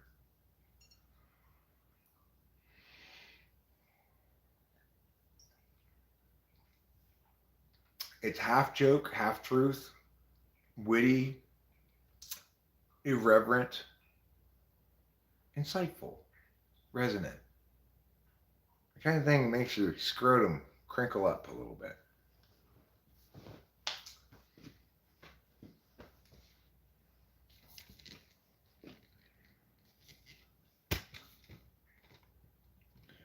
If you yourself are trying to earn yourself wonder points, aim for scrotum crinkling in eye. Truths that do a lot of interesting things. Don't just be constantly saying things like, I have a turtle. So many people around here, like, all I hear from them is, I have a turtle. Did I tell you about my turtle? Do you have a turtle? It's like, enough about turtles already. Sick of it. We're going to put a moratorium on this turtle talk. Had enough. You turtle philiacs. Yeah, they're a bunch of turtle philiacs. I'm sick of it.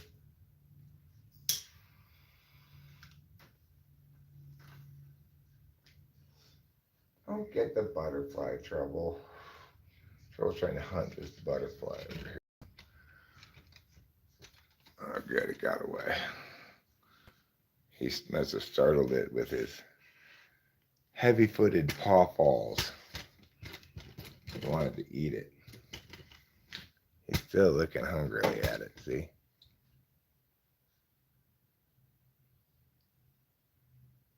Just let the butterfly be. The butterfly never did anything to you. What are you trying to harass it for? Well, because, I just like to kill things. I know, I've discussed this with you cats. Stop that, please.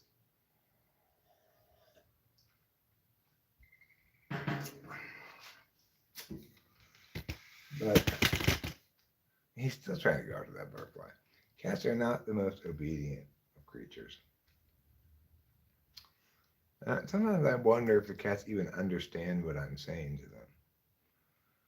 Or are my arguments regarding their obligations as moral agents falling on deaf ears?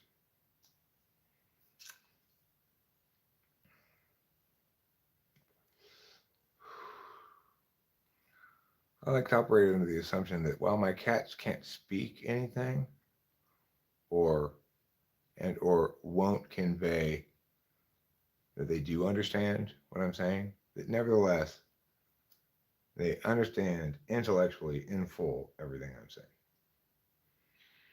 And they just are willfully just middle fingering me all the time. I prefer to view it like that. I like to imagine a world in which everyone always understands everything I'm saying in full and makes the best possible use of the information. So I'll just operate as though that were the case, all the way down to the level of my cats.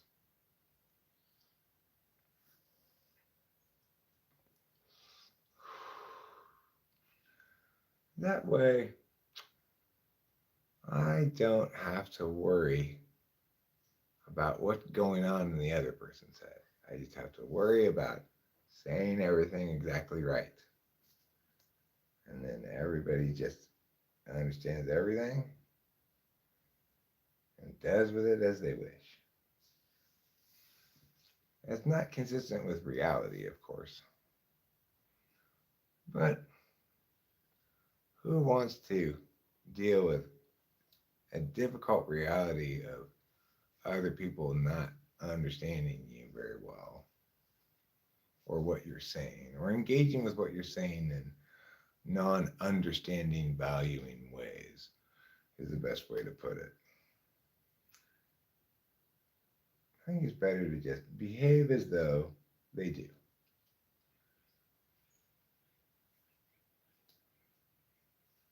Because what else? How else are you gonna deal with it? It's like I'm trying to explain something that could be understood. An individual hearing it has, in some, has some capacity at least to engage with it from the frame of trying to understand it. But most people engage with it through some other kind of frame, such as to understand things about me, or I guess that's the main other frame. Understand things about me, or understand things about themselves when I'm talking about something that's neither me nor themselves. This is what happens a lot. People understand what I'm saying to be informative about either me or them directly when what I'd like them to understand is the thing I'm talking about in ways that aren't informative about me or them directly. Only after the fact, only after you understand in full what is being said do you engage emotionally with whether it's what you want to be the case or not. Of course, that's asking the impossible for plenty of types. Because just as for me, it's reflexive and default to engage these questions from a disinterested perspective, because that's my tool function, so too for them is it just as automatic and reflexive to engage in the alternative. So, and yet it's also the case that there are plenty of examples of conceptual understanding improving realities. So, you know, the Milgram experiment introduced to people's intellectual vocabulary uh, an example that informed a lot about a general rule um, of how people can can err on the side of agreeing with authority over over that which their conscience approves of. And in other words, trying to explain basically how the Nazis got good people to do bad things. Um, but by framing it in the frame of an experiment a psychologist did on individual people like you and me, individual Americans,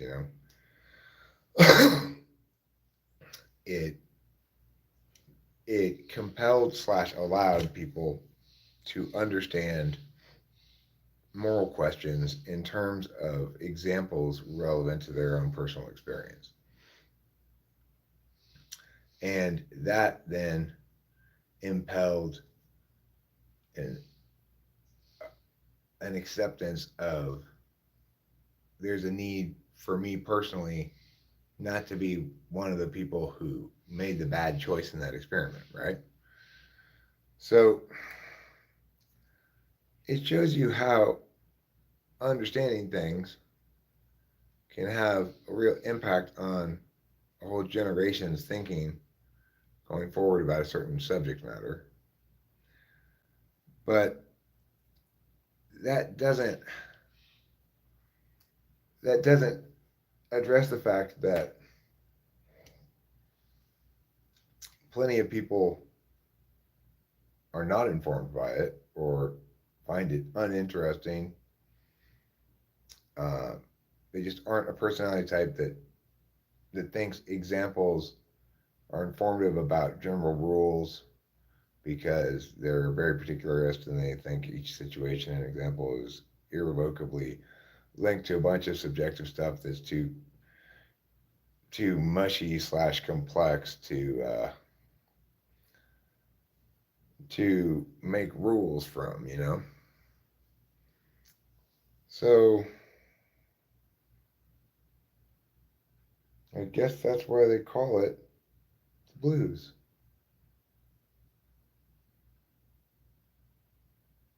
Meowing with meow meow, meowing with meow meow, meow meow meow meow meow meow meow. And I guess that's why they call it the blues.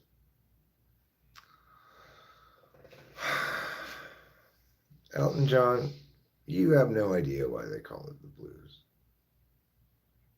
Not because you've not been sad, but because your music reveals to us that you don't have any idea what the blues are.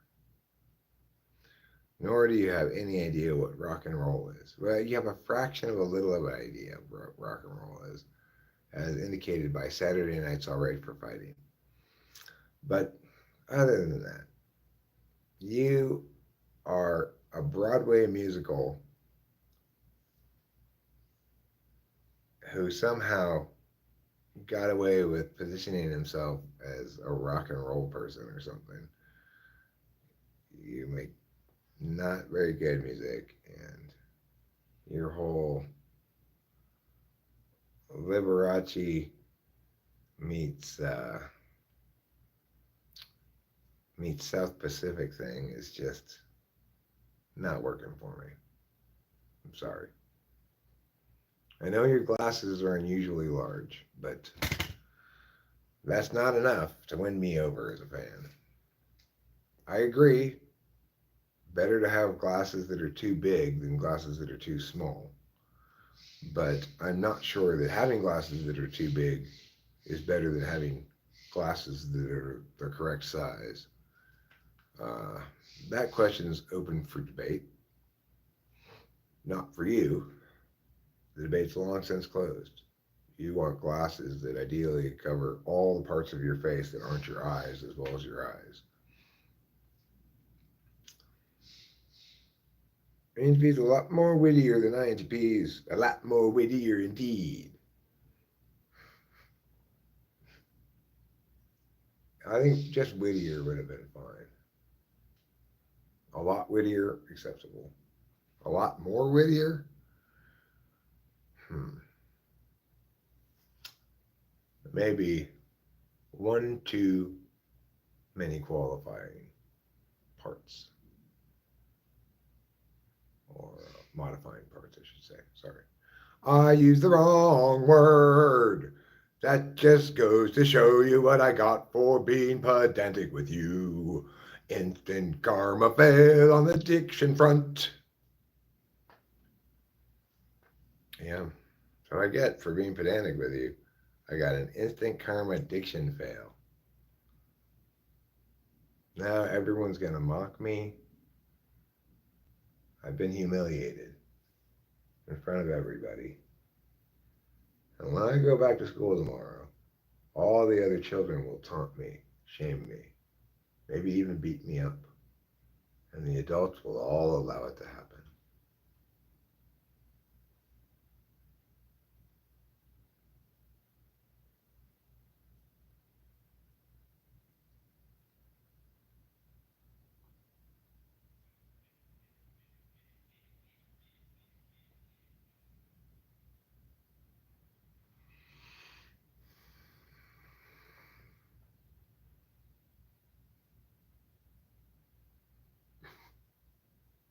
I think Bully My Butthole would be a good name for a song.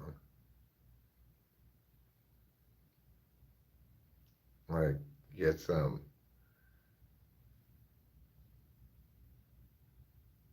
like, dumb, dumb, big boob, a woman of loose morals with a poor singing voice to sing this song called Bully My Butthole. Auto tune it, of course, so that she sounds in tune. Right. You got to bully my butthole, boy. Bully my butthole tonight. This is in the vein of Lil Tay's brothers art concepts.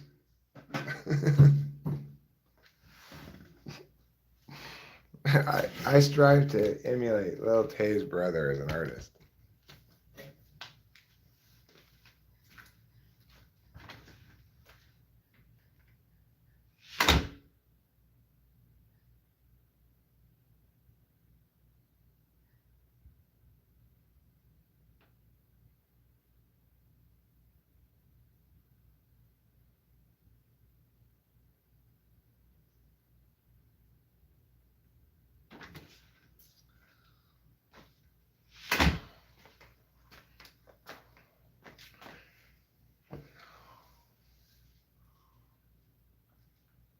So you're Elton John side cheek?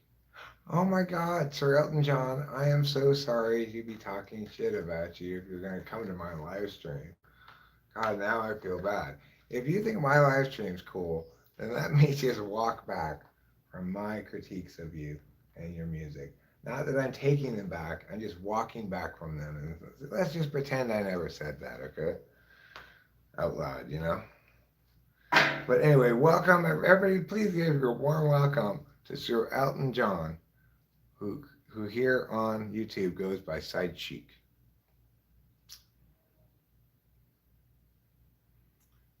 You know, you could super chat me, Elton John. I know you got the money.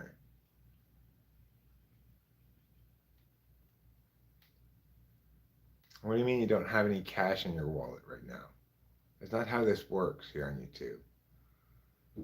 In the style of Bohemian Rhapsody, that's Queen. That's not Elton John, okay? But I agree. You could do a Bohemian Rhapsody one for Bully My Butthole. Like, that'd be very complicated, though. I think more you want like a song, kind of song like Friday, Friday, Friday. You know?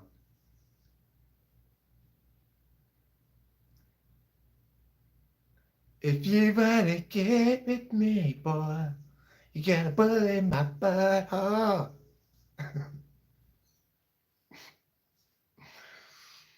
It would be part of a compilation album called Anal Wreckage Songs.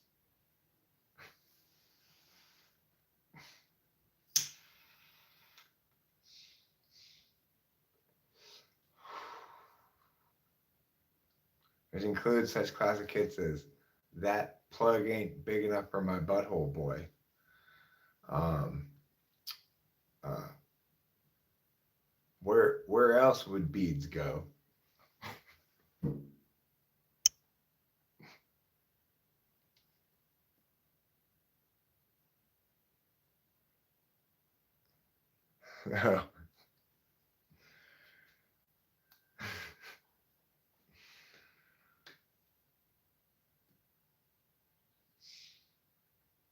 He's just a poor boy from a gay family.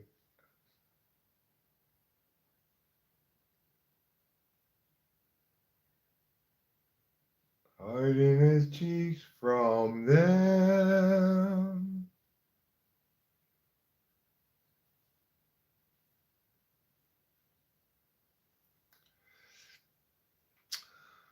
And of course, on this compilation of Anal Wreckage songs will be one rap song from MC Gapes a lot.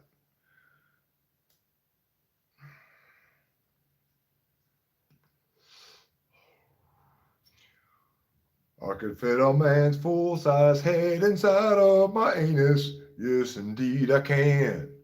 That's a kind of a church, kind of a gospel one from the Church of Anal Wreckage. It's like I get a compilation of songs going here. All the songs will be from the perspective of people who enjoy being anally wrecked. None of them will be from the perspective of people who enjoy anally wrecking. You know, a lot of people who are in Anal Wreckage Anonymous have autoerotic anal wreckage, where they shove things like, I don't know, this folding chair up their butt, which, you know, that's going to really wreck your butthole. You're going to have to put on some butthole chapstick for a while after you get that chair in your butthole. At least it's got a relatively smooth texture. If it were covered in sandpaper, that would be even worse.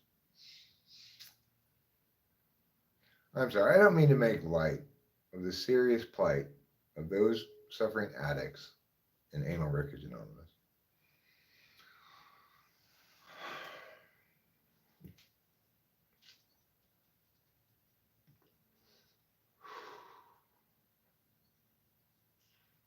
There's one thing I will never joke about. As its founder, president, and leading current record holder and total number of meetings attended, me, I know the hard truth of being addicted to anal wreckage.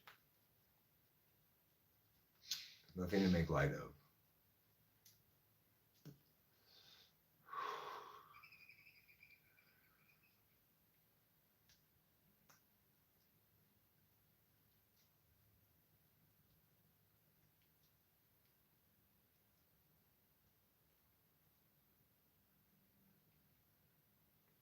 When you're sitting on a bar stool naked,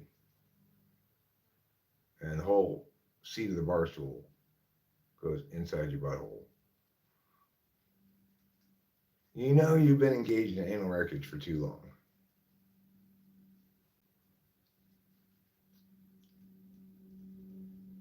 If you've got a pineapple on top of another pineapple inside your butthole, you just might need to go to Anal Wreckage Anonymous, says Jeff Foxworthy.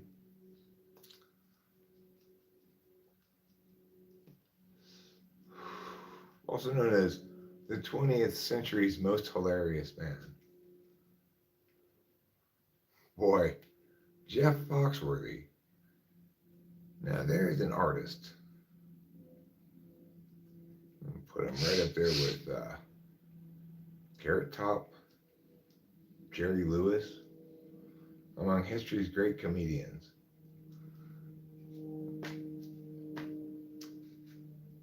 Funny man Jeff Foxworthy will be performing tonight at the Yoakum County Fair, where his horrible jokes will be met with uproarious peals of laughter by stands populated entirely by morons. Stay after the show for an extra treat as Gallagher, now 80 some years old, comes out and smashes fruit in front of you for your entertainment.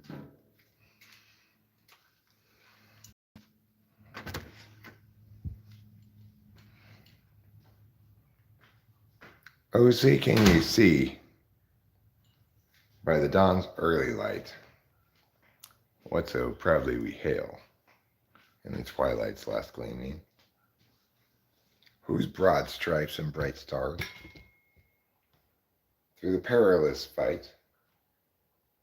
Meow, meow, meow, meow, meow, meow, meow, meow, meow. I forget all the words.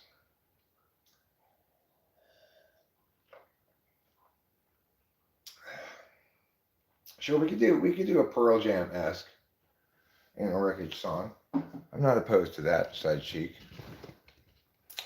we could also do like a Decepticon style song, like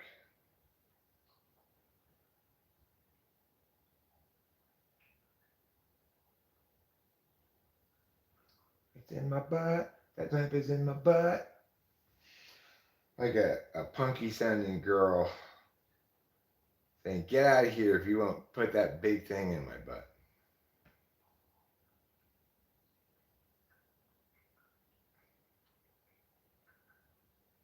I feel naked whenever I leave the house without a bowling ball in my ass.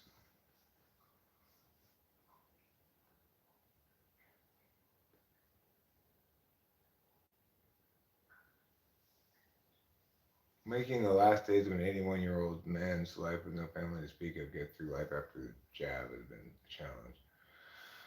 I feel you, Lake Superior, Skywatcher, and nature lover. I don't blame the jab, but my dad killed himself shortly after a serious case of COVID took out his took out much of his remaining physical abilities. Uh, Affected his seeing, his balance. He fell down. He broke a couple of ribs.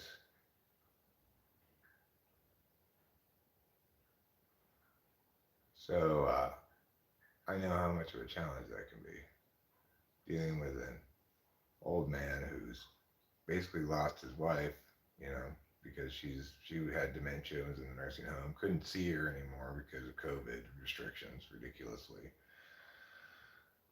and a lot of times taking it out on you. So it's tough, man. Or lady. I don't know what you were. I had to check your name to see what indicated what you were, man or lady, or whatever else. Sasquatch, 1/4 man, 3/4 lady. Like I'm probably, depending on the day, either like 3/4 child, 1/4 adult, 3/4 lady, 1/4 man, 3/4 man, 1/4 lady. I'm really an equal balance of all those aspects of myself. Today, I'm pretty balanced in terms of man, lady, and I'm more adult than child than I have been lately. So maybe not compared against a normal person, they'd still say I'm very childish or childlike, depending on if they want it to be pathologizing or complimentary or neutral. If they want it to be pathologizing and or critical, they'll say I'm childish. If they want to say you have a quality I like, they'll say I'm childlike. Um,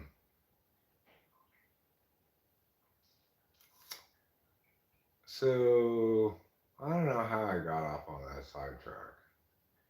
Somebody must have switched the tracks when I wasn't looking. Now I don't know what to think anymore. I'm completely lost. What am I doing? Why am I doing it? What you're doing, Eric, is you're live streaming. Why? Because you wanted to talk about spite and in particular in stupidity. So I think we need a better definition of stupidity than one that's just a synonym for spite, because stupid and spiteful are not synonyms. That's why I started this live stream in the first place. But the stuff we call stupid is stuff that we think is wrong and that makes us mad, generally speaking. So, like, if I disagree with you about something I don't care about, and your and or if your disagreement meets my criteria for how to disagree correctly or something, then I'm not likely to be I'm not likely to call it dumb or stupid. But if you're saying things with which I strongly disagree and doing it in a way that I disagree with, then I'm likely to call it stupid. So if you're platypusing over and over again, not responding to anything I'm saying, answering my questions, not appearing to be impacted at all by the meanings I'm providing that correct what you're saying, then at some point I'm going to call you stupid because that makes me mad. The reason it makes me mad is because it's a direct threat to my way of being. I'm a meaning making person who expects actions on the metaphysical field to impact the other agents who are operating on that same field. When somebody comes in and just makes a bunch of unsubstantiated claims, doesn't answer my question, doesn't respond at all to what I'm saying, and doesn't seem to be impacted in any way by any of the words I'm saying, then it tells me that, in fact, my assumption is wrong, that my map is wrong, that, in fact, when I'm taking action on the metaphysical field, for at least some parties, it's not having any impact on them at all. It's just wasting my breath. And that's a threat to my self-concept because it's saying some parts of the world you are completely impotent. Your way of being not only doesn't impress them, provide solutions for them, explain things to them, or anything like that. It falls completely on deaf ears. They continue to behave just as though you had said none of those things. And you clearly had no impact at all, or the opposite impact you wanted to have, if any at all. But probably not even that.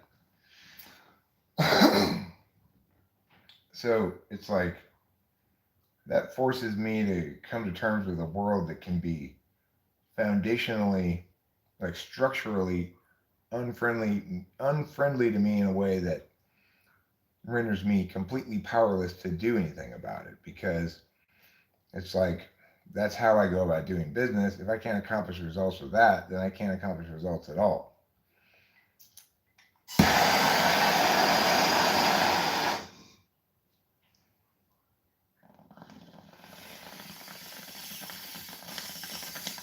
Well, perhaps a better way to put it would be, if I can't accomplish results with my greatest strengths, How am I possibly going to accomplish results with tools that I'm weak using? The answer to that technically should be, well, whatever it is you're working on, the correctness of the tool may be determinant on the matter. So the fact that it's the right tool, even if you're bad at using it, may allow you to attain results where using the wrong tool, no matter how good you're using it, won't let you use results.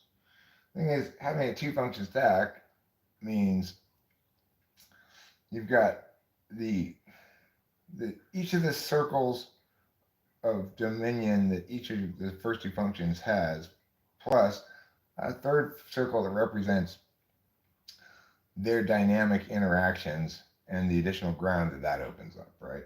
So you've got a lot of room in your toolbox with just your first two functions to deal with anything. You've got a way of acting, extroverting, either via interface or action, and you've got a way of epistemologizing, either deciding or knowing, and all the interplay ground that ensues from that, right?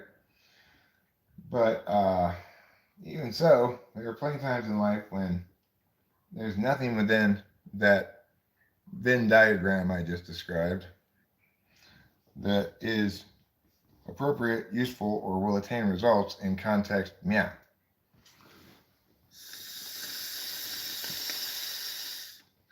To some extent, we can consciously alter our behavior contextually to prioritize our weaker conscious functions, or if we understand it well, to some extent, to be conscious or willful in our engagement with our sixth slot function.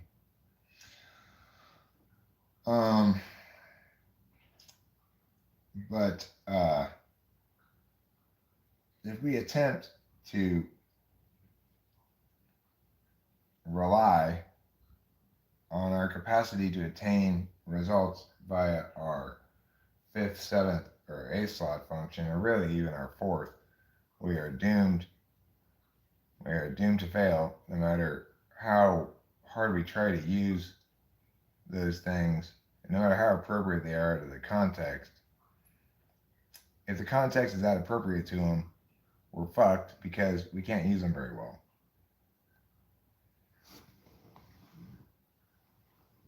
And that appropriateness is a two-way street,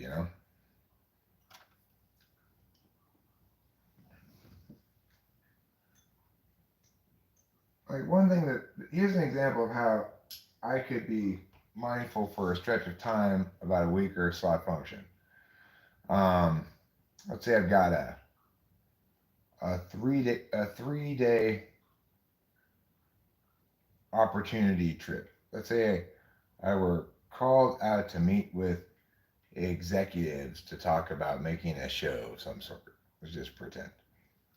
I knew it was going to be a 3 day trip. I was going to meet up with these people on day one. Yes, trying to have meetings day two, to leave day three.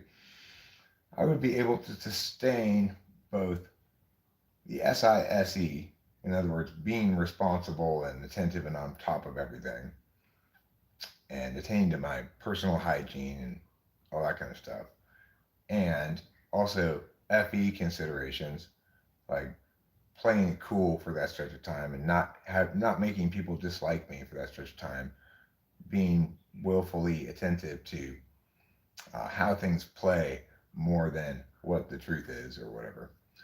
I could pull that off and show fairly stark improvement from a baseline, depending on when you put the baseline, because my FE is getting better gradually. But it's just my FE is naturally better in the absence of so much ontological stress. But I could willfully make it better for a short period of time like that and sustain that for that short period of time. But if it was something I had to continually do week after week or something, it would break down soon enough.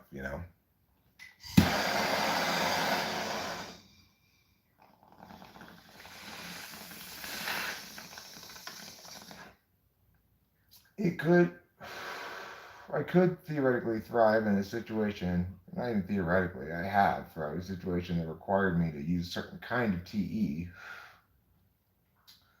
and clarified for me, without me having to come up with this part, exactly what the goal was, right? And that is to say, I could like make curriculum and shit, which is basically ordinating tasks for teachers to implement a protocol of actions by the students and teachers in a classroom in order to implement a education program designed to feed into competition debate teams. Like that's a really well defined goal, and I can TE the shit out of that, no problem. Other kinds of TE, not so good. Um, but the point is, and I can sustain the TE over time, but I can't sustain the SE or SI that goes along with it. So, in other words, it shouldn't take me very long to make this thing, but it takes me a long time because I can only work at it in little spurts, and if I could just if I had it's of course it's the ultimate catch-22 of all typology, right? Like if I had the SESI kind of skills slash the that kind of TE skills to to work steadily at it throughout the day, um, taking breaks periodically, to have a good time management workflow, uh, and persist at that regularly each day, I would be able to get that thing done in a quarter of the time that it takes me to get it done, right? But if I had those skills, I wouldn't be getting done something nearly that good. So it's a catch-22, It's just that's the trade-off that I make, everybody makes by being a human being rather than a potential expression of humanity. Oh, Hero Lamb, you are recommending the wrong mobile service to me if you're recommending it to me. I currently have T-Mobile, and they just my phone doesn't work at all, and no, according to our realtor, the best service to get out here where we are in Mariposa County, where there aren't a lot of cell towers or anything. We probably still wouldn't be able to get reception where we are now at the house, but we might be able to get it more on the road is Verizon. So that's one of the chores, Rachel, I need to do. We need to go to the Verizon store, and we need to make the Horizon our whore. How one does that is the real question that we're struggling with right now. T-Mobile, in my mind, should be called P-Noble, P-E-E, because they're about as mobile as urine. As I say, they only flow downhill.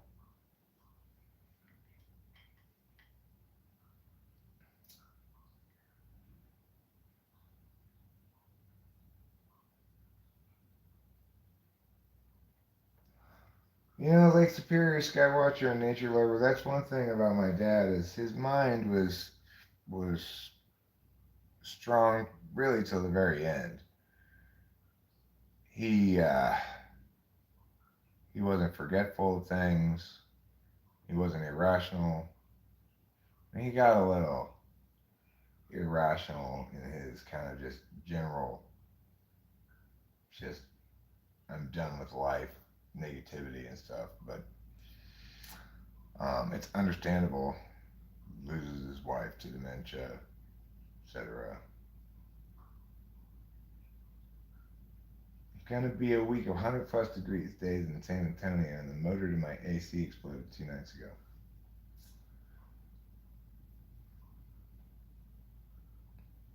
Do you mean it blew up, like became super famous, or that it just exploded, like doesn't work anymore?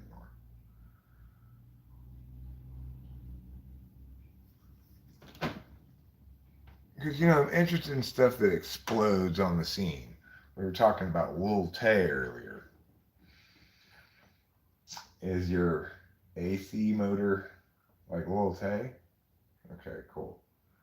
Is your AC motor the most mechanical flexor in the world? I just discovered this term flexor yesterday, Ruben. You're probably familiar with it. It says it's 88 degrees right now. And it says today's going to be a record high. Well, I'm not buying it because it's not that hot yet. It gets up to 99. The record high before was 98. Okay, well, the average high is 89.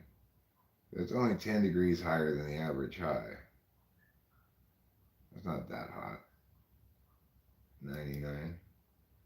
99 schminey-9. I'm from LA, man. 99 can suck my scrotum.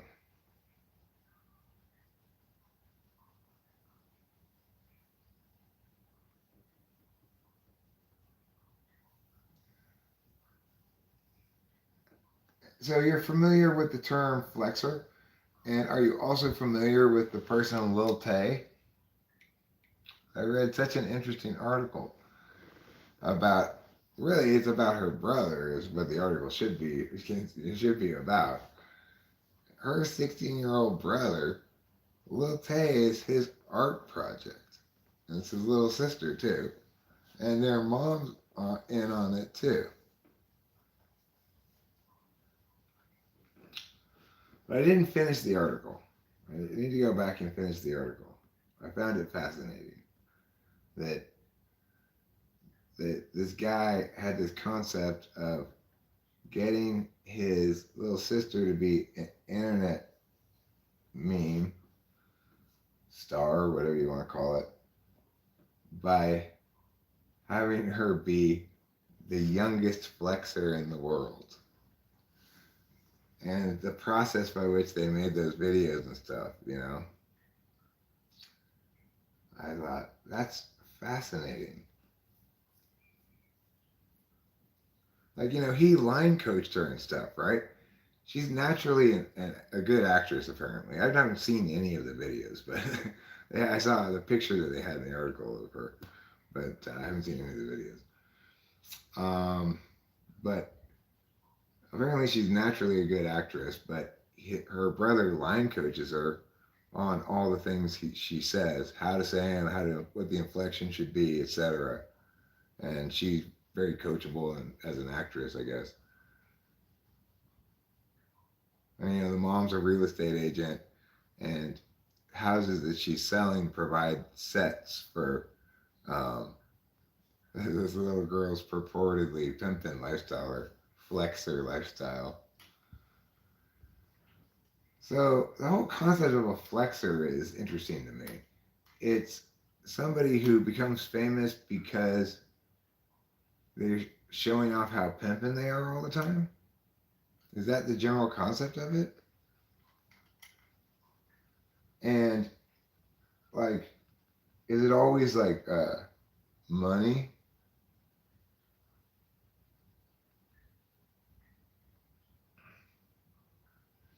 Like,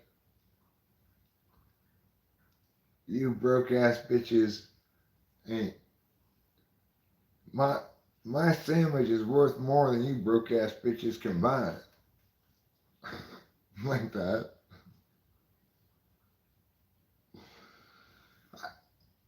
I mean, I get why Lil Tay would be popular because it's funny coming from a little 9-year-old girl, right?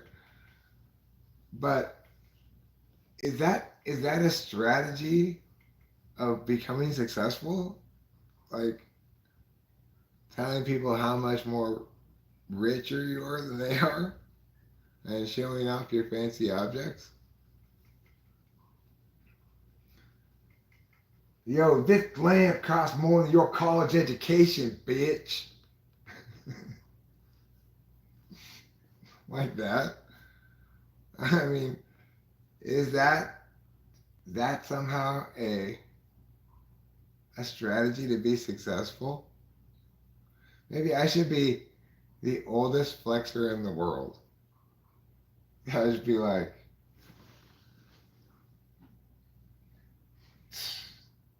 I paid $40,000 for this coffee cup. It's worth more than your mom, bitch. I'm the oldest flexor in the world. You think I'd be successful on TikTok? Or Instagram, I guess. I didn't even know, or maybe Rachel had told me before, but the Instagram let you post little videos. I thought it was just for pictures, you know.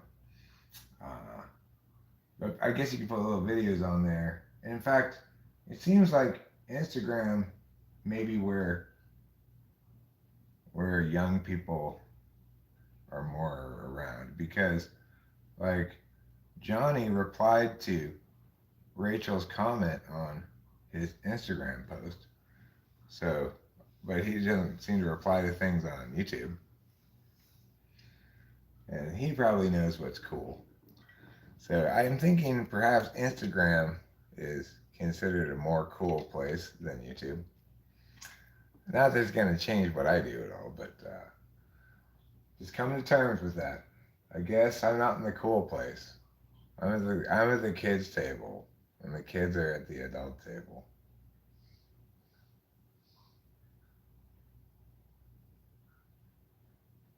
They come over and visit the kids' table occasionally, but then they mostly hang out over at the adult table with TikTok and Instagram.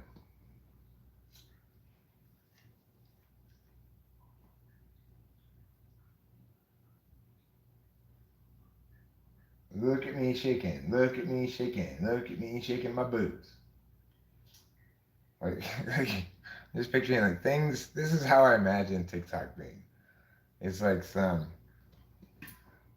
girl, some like kind of big girl with like big heaving boobs. And there's some like song, some bad hip hop song playing in the background, and she's going, and her boobs are bouncing up and down, and in her head she's thinking, "Look at me shaking, look at me shaking, look at me shaking my boobs."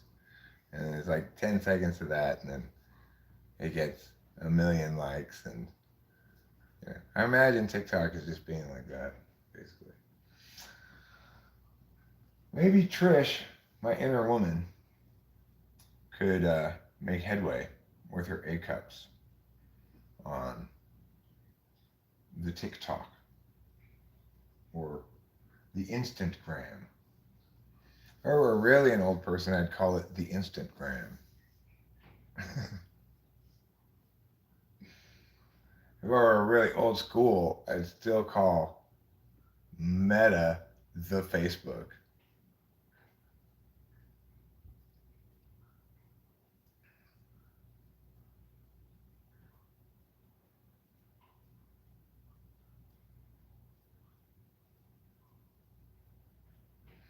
Meta just is an acronym for mansplaining the ethical treatment of animals. I frequently have to do that to Lou Fei. I need to mansplain to her how she's not treating that crow as well as she could be treating it, and why, and my organization I'm beginning, mansplaining the ethical treatment of animals. It, it's got the same goal as PETA, sort of. But instead of achieving ethical treatment of animals, Meta, we believe in mansplaining to women things about the ethical treatment of animals. And letting the chips fall where they may, as it said, we can't force them to treat animals ethically. But we can ignore them, whatever it is they're saying, and explain to them what the ethical treatment of animals entails. And that's what we as men are obligated to do.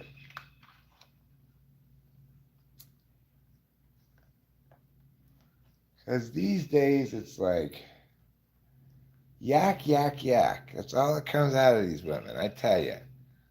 They're talking about things, saying words. I am not listening to that. Cha, cha, cha. No. Listen, lady. Your menstrual cycle is a time for reflection for you. Now come over here and let's discuss some of the several tampon options I've brought out to explain to you about. Are you currently using wings? Are you currently using wings? We don't just explain the ethical treatment of animals, of course. We also explain to women about their menstrual cycles, how to mop up all the blood, um, what boobs are for, how their hormones mean they're fundamentally irrational. You know, things like things like that. Things that women really need mansplained to them. How I know another thing they need mansplained to them is how what's it called, hypergamy? How hypergamy is their biological destiny. Because of their reproductive organs, they can't help but leave you and cheat on you with a more successful man. That's a fun one to mansplain.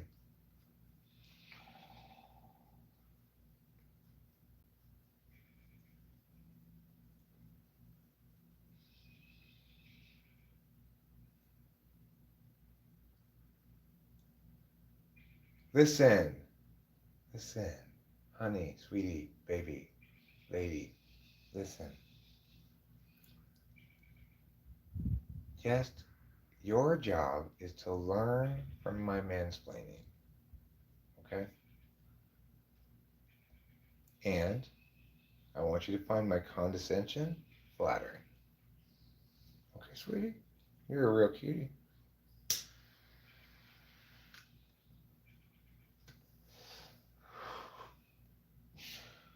The Eric Mansplaining Society. Women everywhere are applauding it as an example of a new modern man.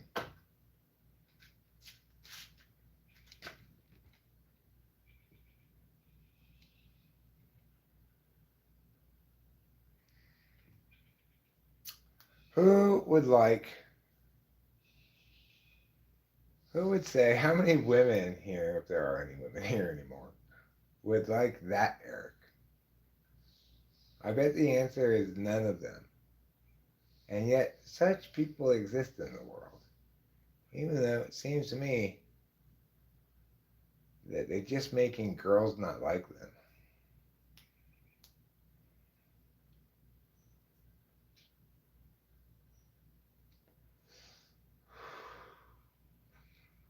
I mean, I get it. We do need to explain to women about their menstrual cycles. Because I see an alarming trend in which women are choosing tampons or pads without wings. I don't think a wingless world is one anyone wants.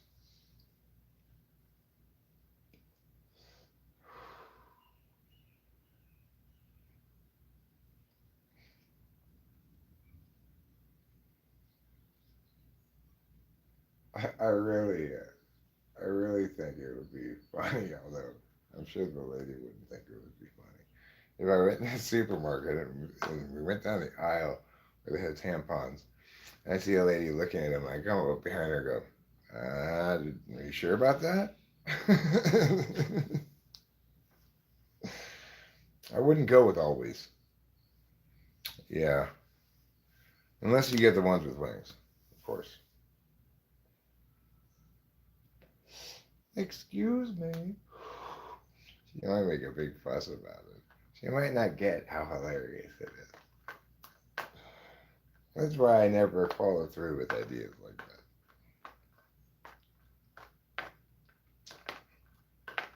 that. Another funny idea, but it goes against my principle of don't make people involuntary subjects to your art. um, or participants in your art, would be to film me and Rachel in the tampon aisle, and me lecturing her about her tampon choice, um, for an extended period of time, and see what other people walking around say or think about it. Like, does anybody come up to me and be like, "What in the world are you doing?" And I'm like this, like, "Oh my God, what is that guy doing?" Rachel, no, listen, sweetie, honey, baby. We've talked before about which tampon is the best one for you to use, right? Because here you are reaching for the Tampax again, and I've already told you that those kind of tampons carry a risk of what? What, sweetie? Of what? She's like, toxic shock?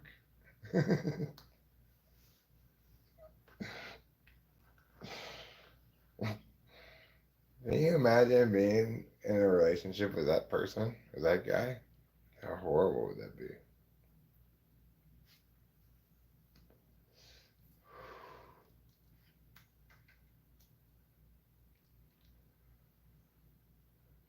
I made a joke of that vein when Rachel's dad first came to visit Rachel in Los Angeles. I made a joke about making a joke in that vein, I think. I was like, yeah, I thought it'd be funny if at the airport, when you got to the car, if I said, Rachel, get your ass in the back seat.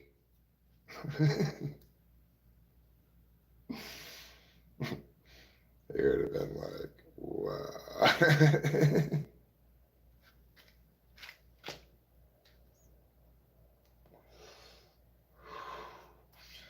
I couldn't even do that as a joke. It would break my heart to do anything like that to my precious darling.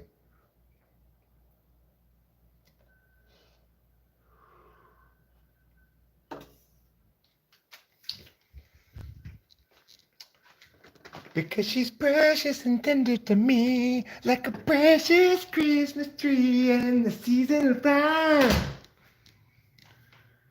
Lights sparkling all of the time.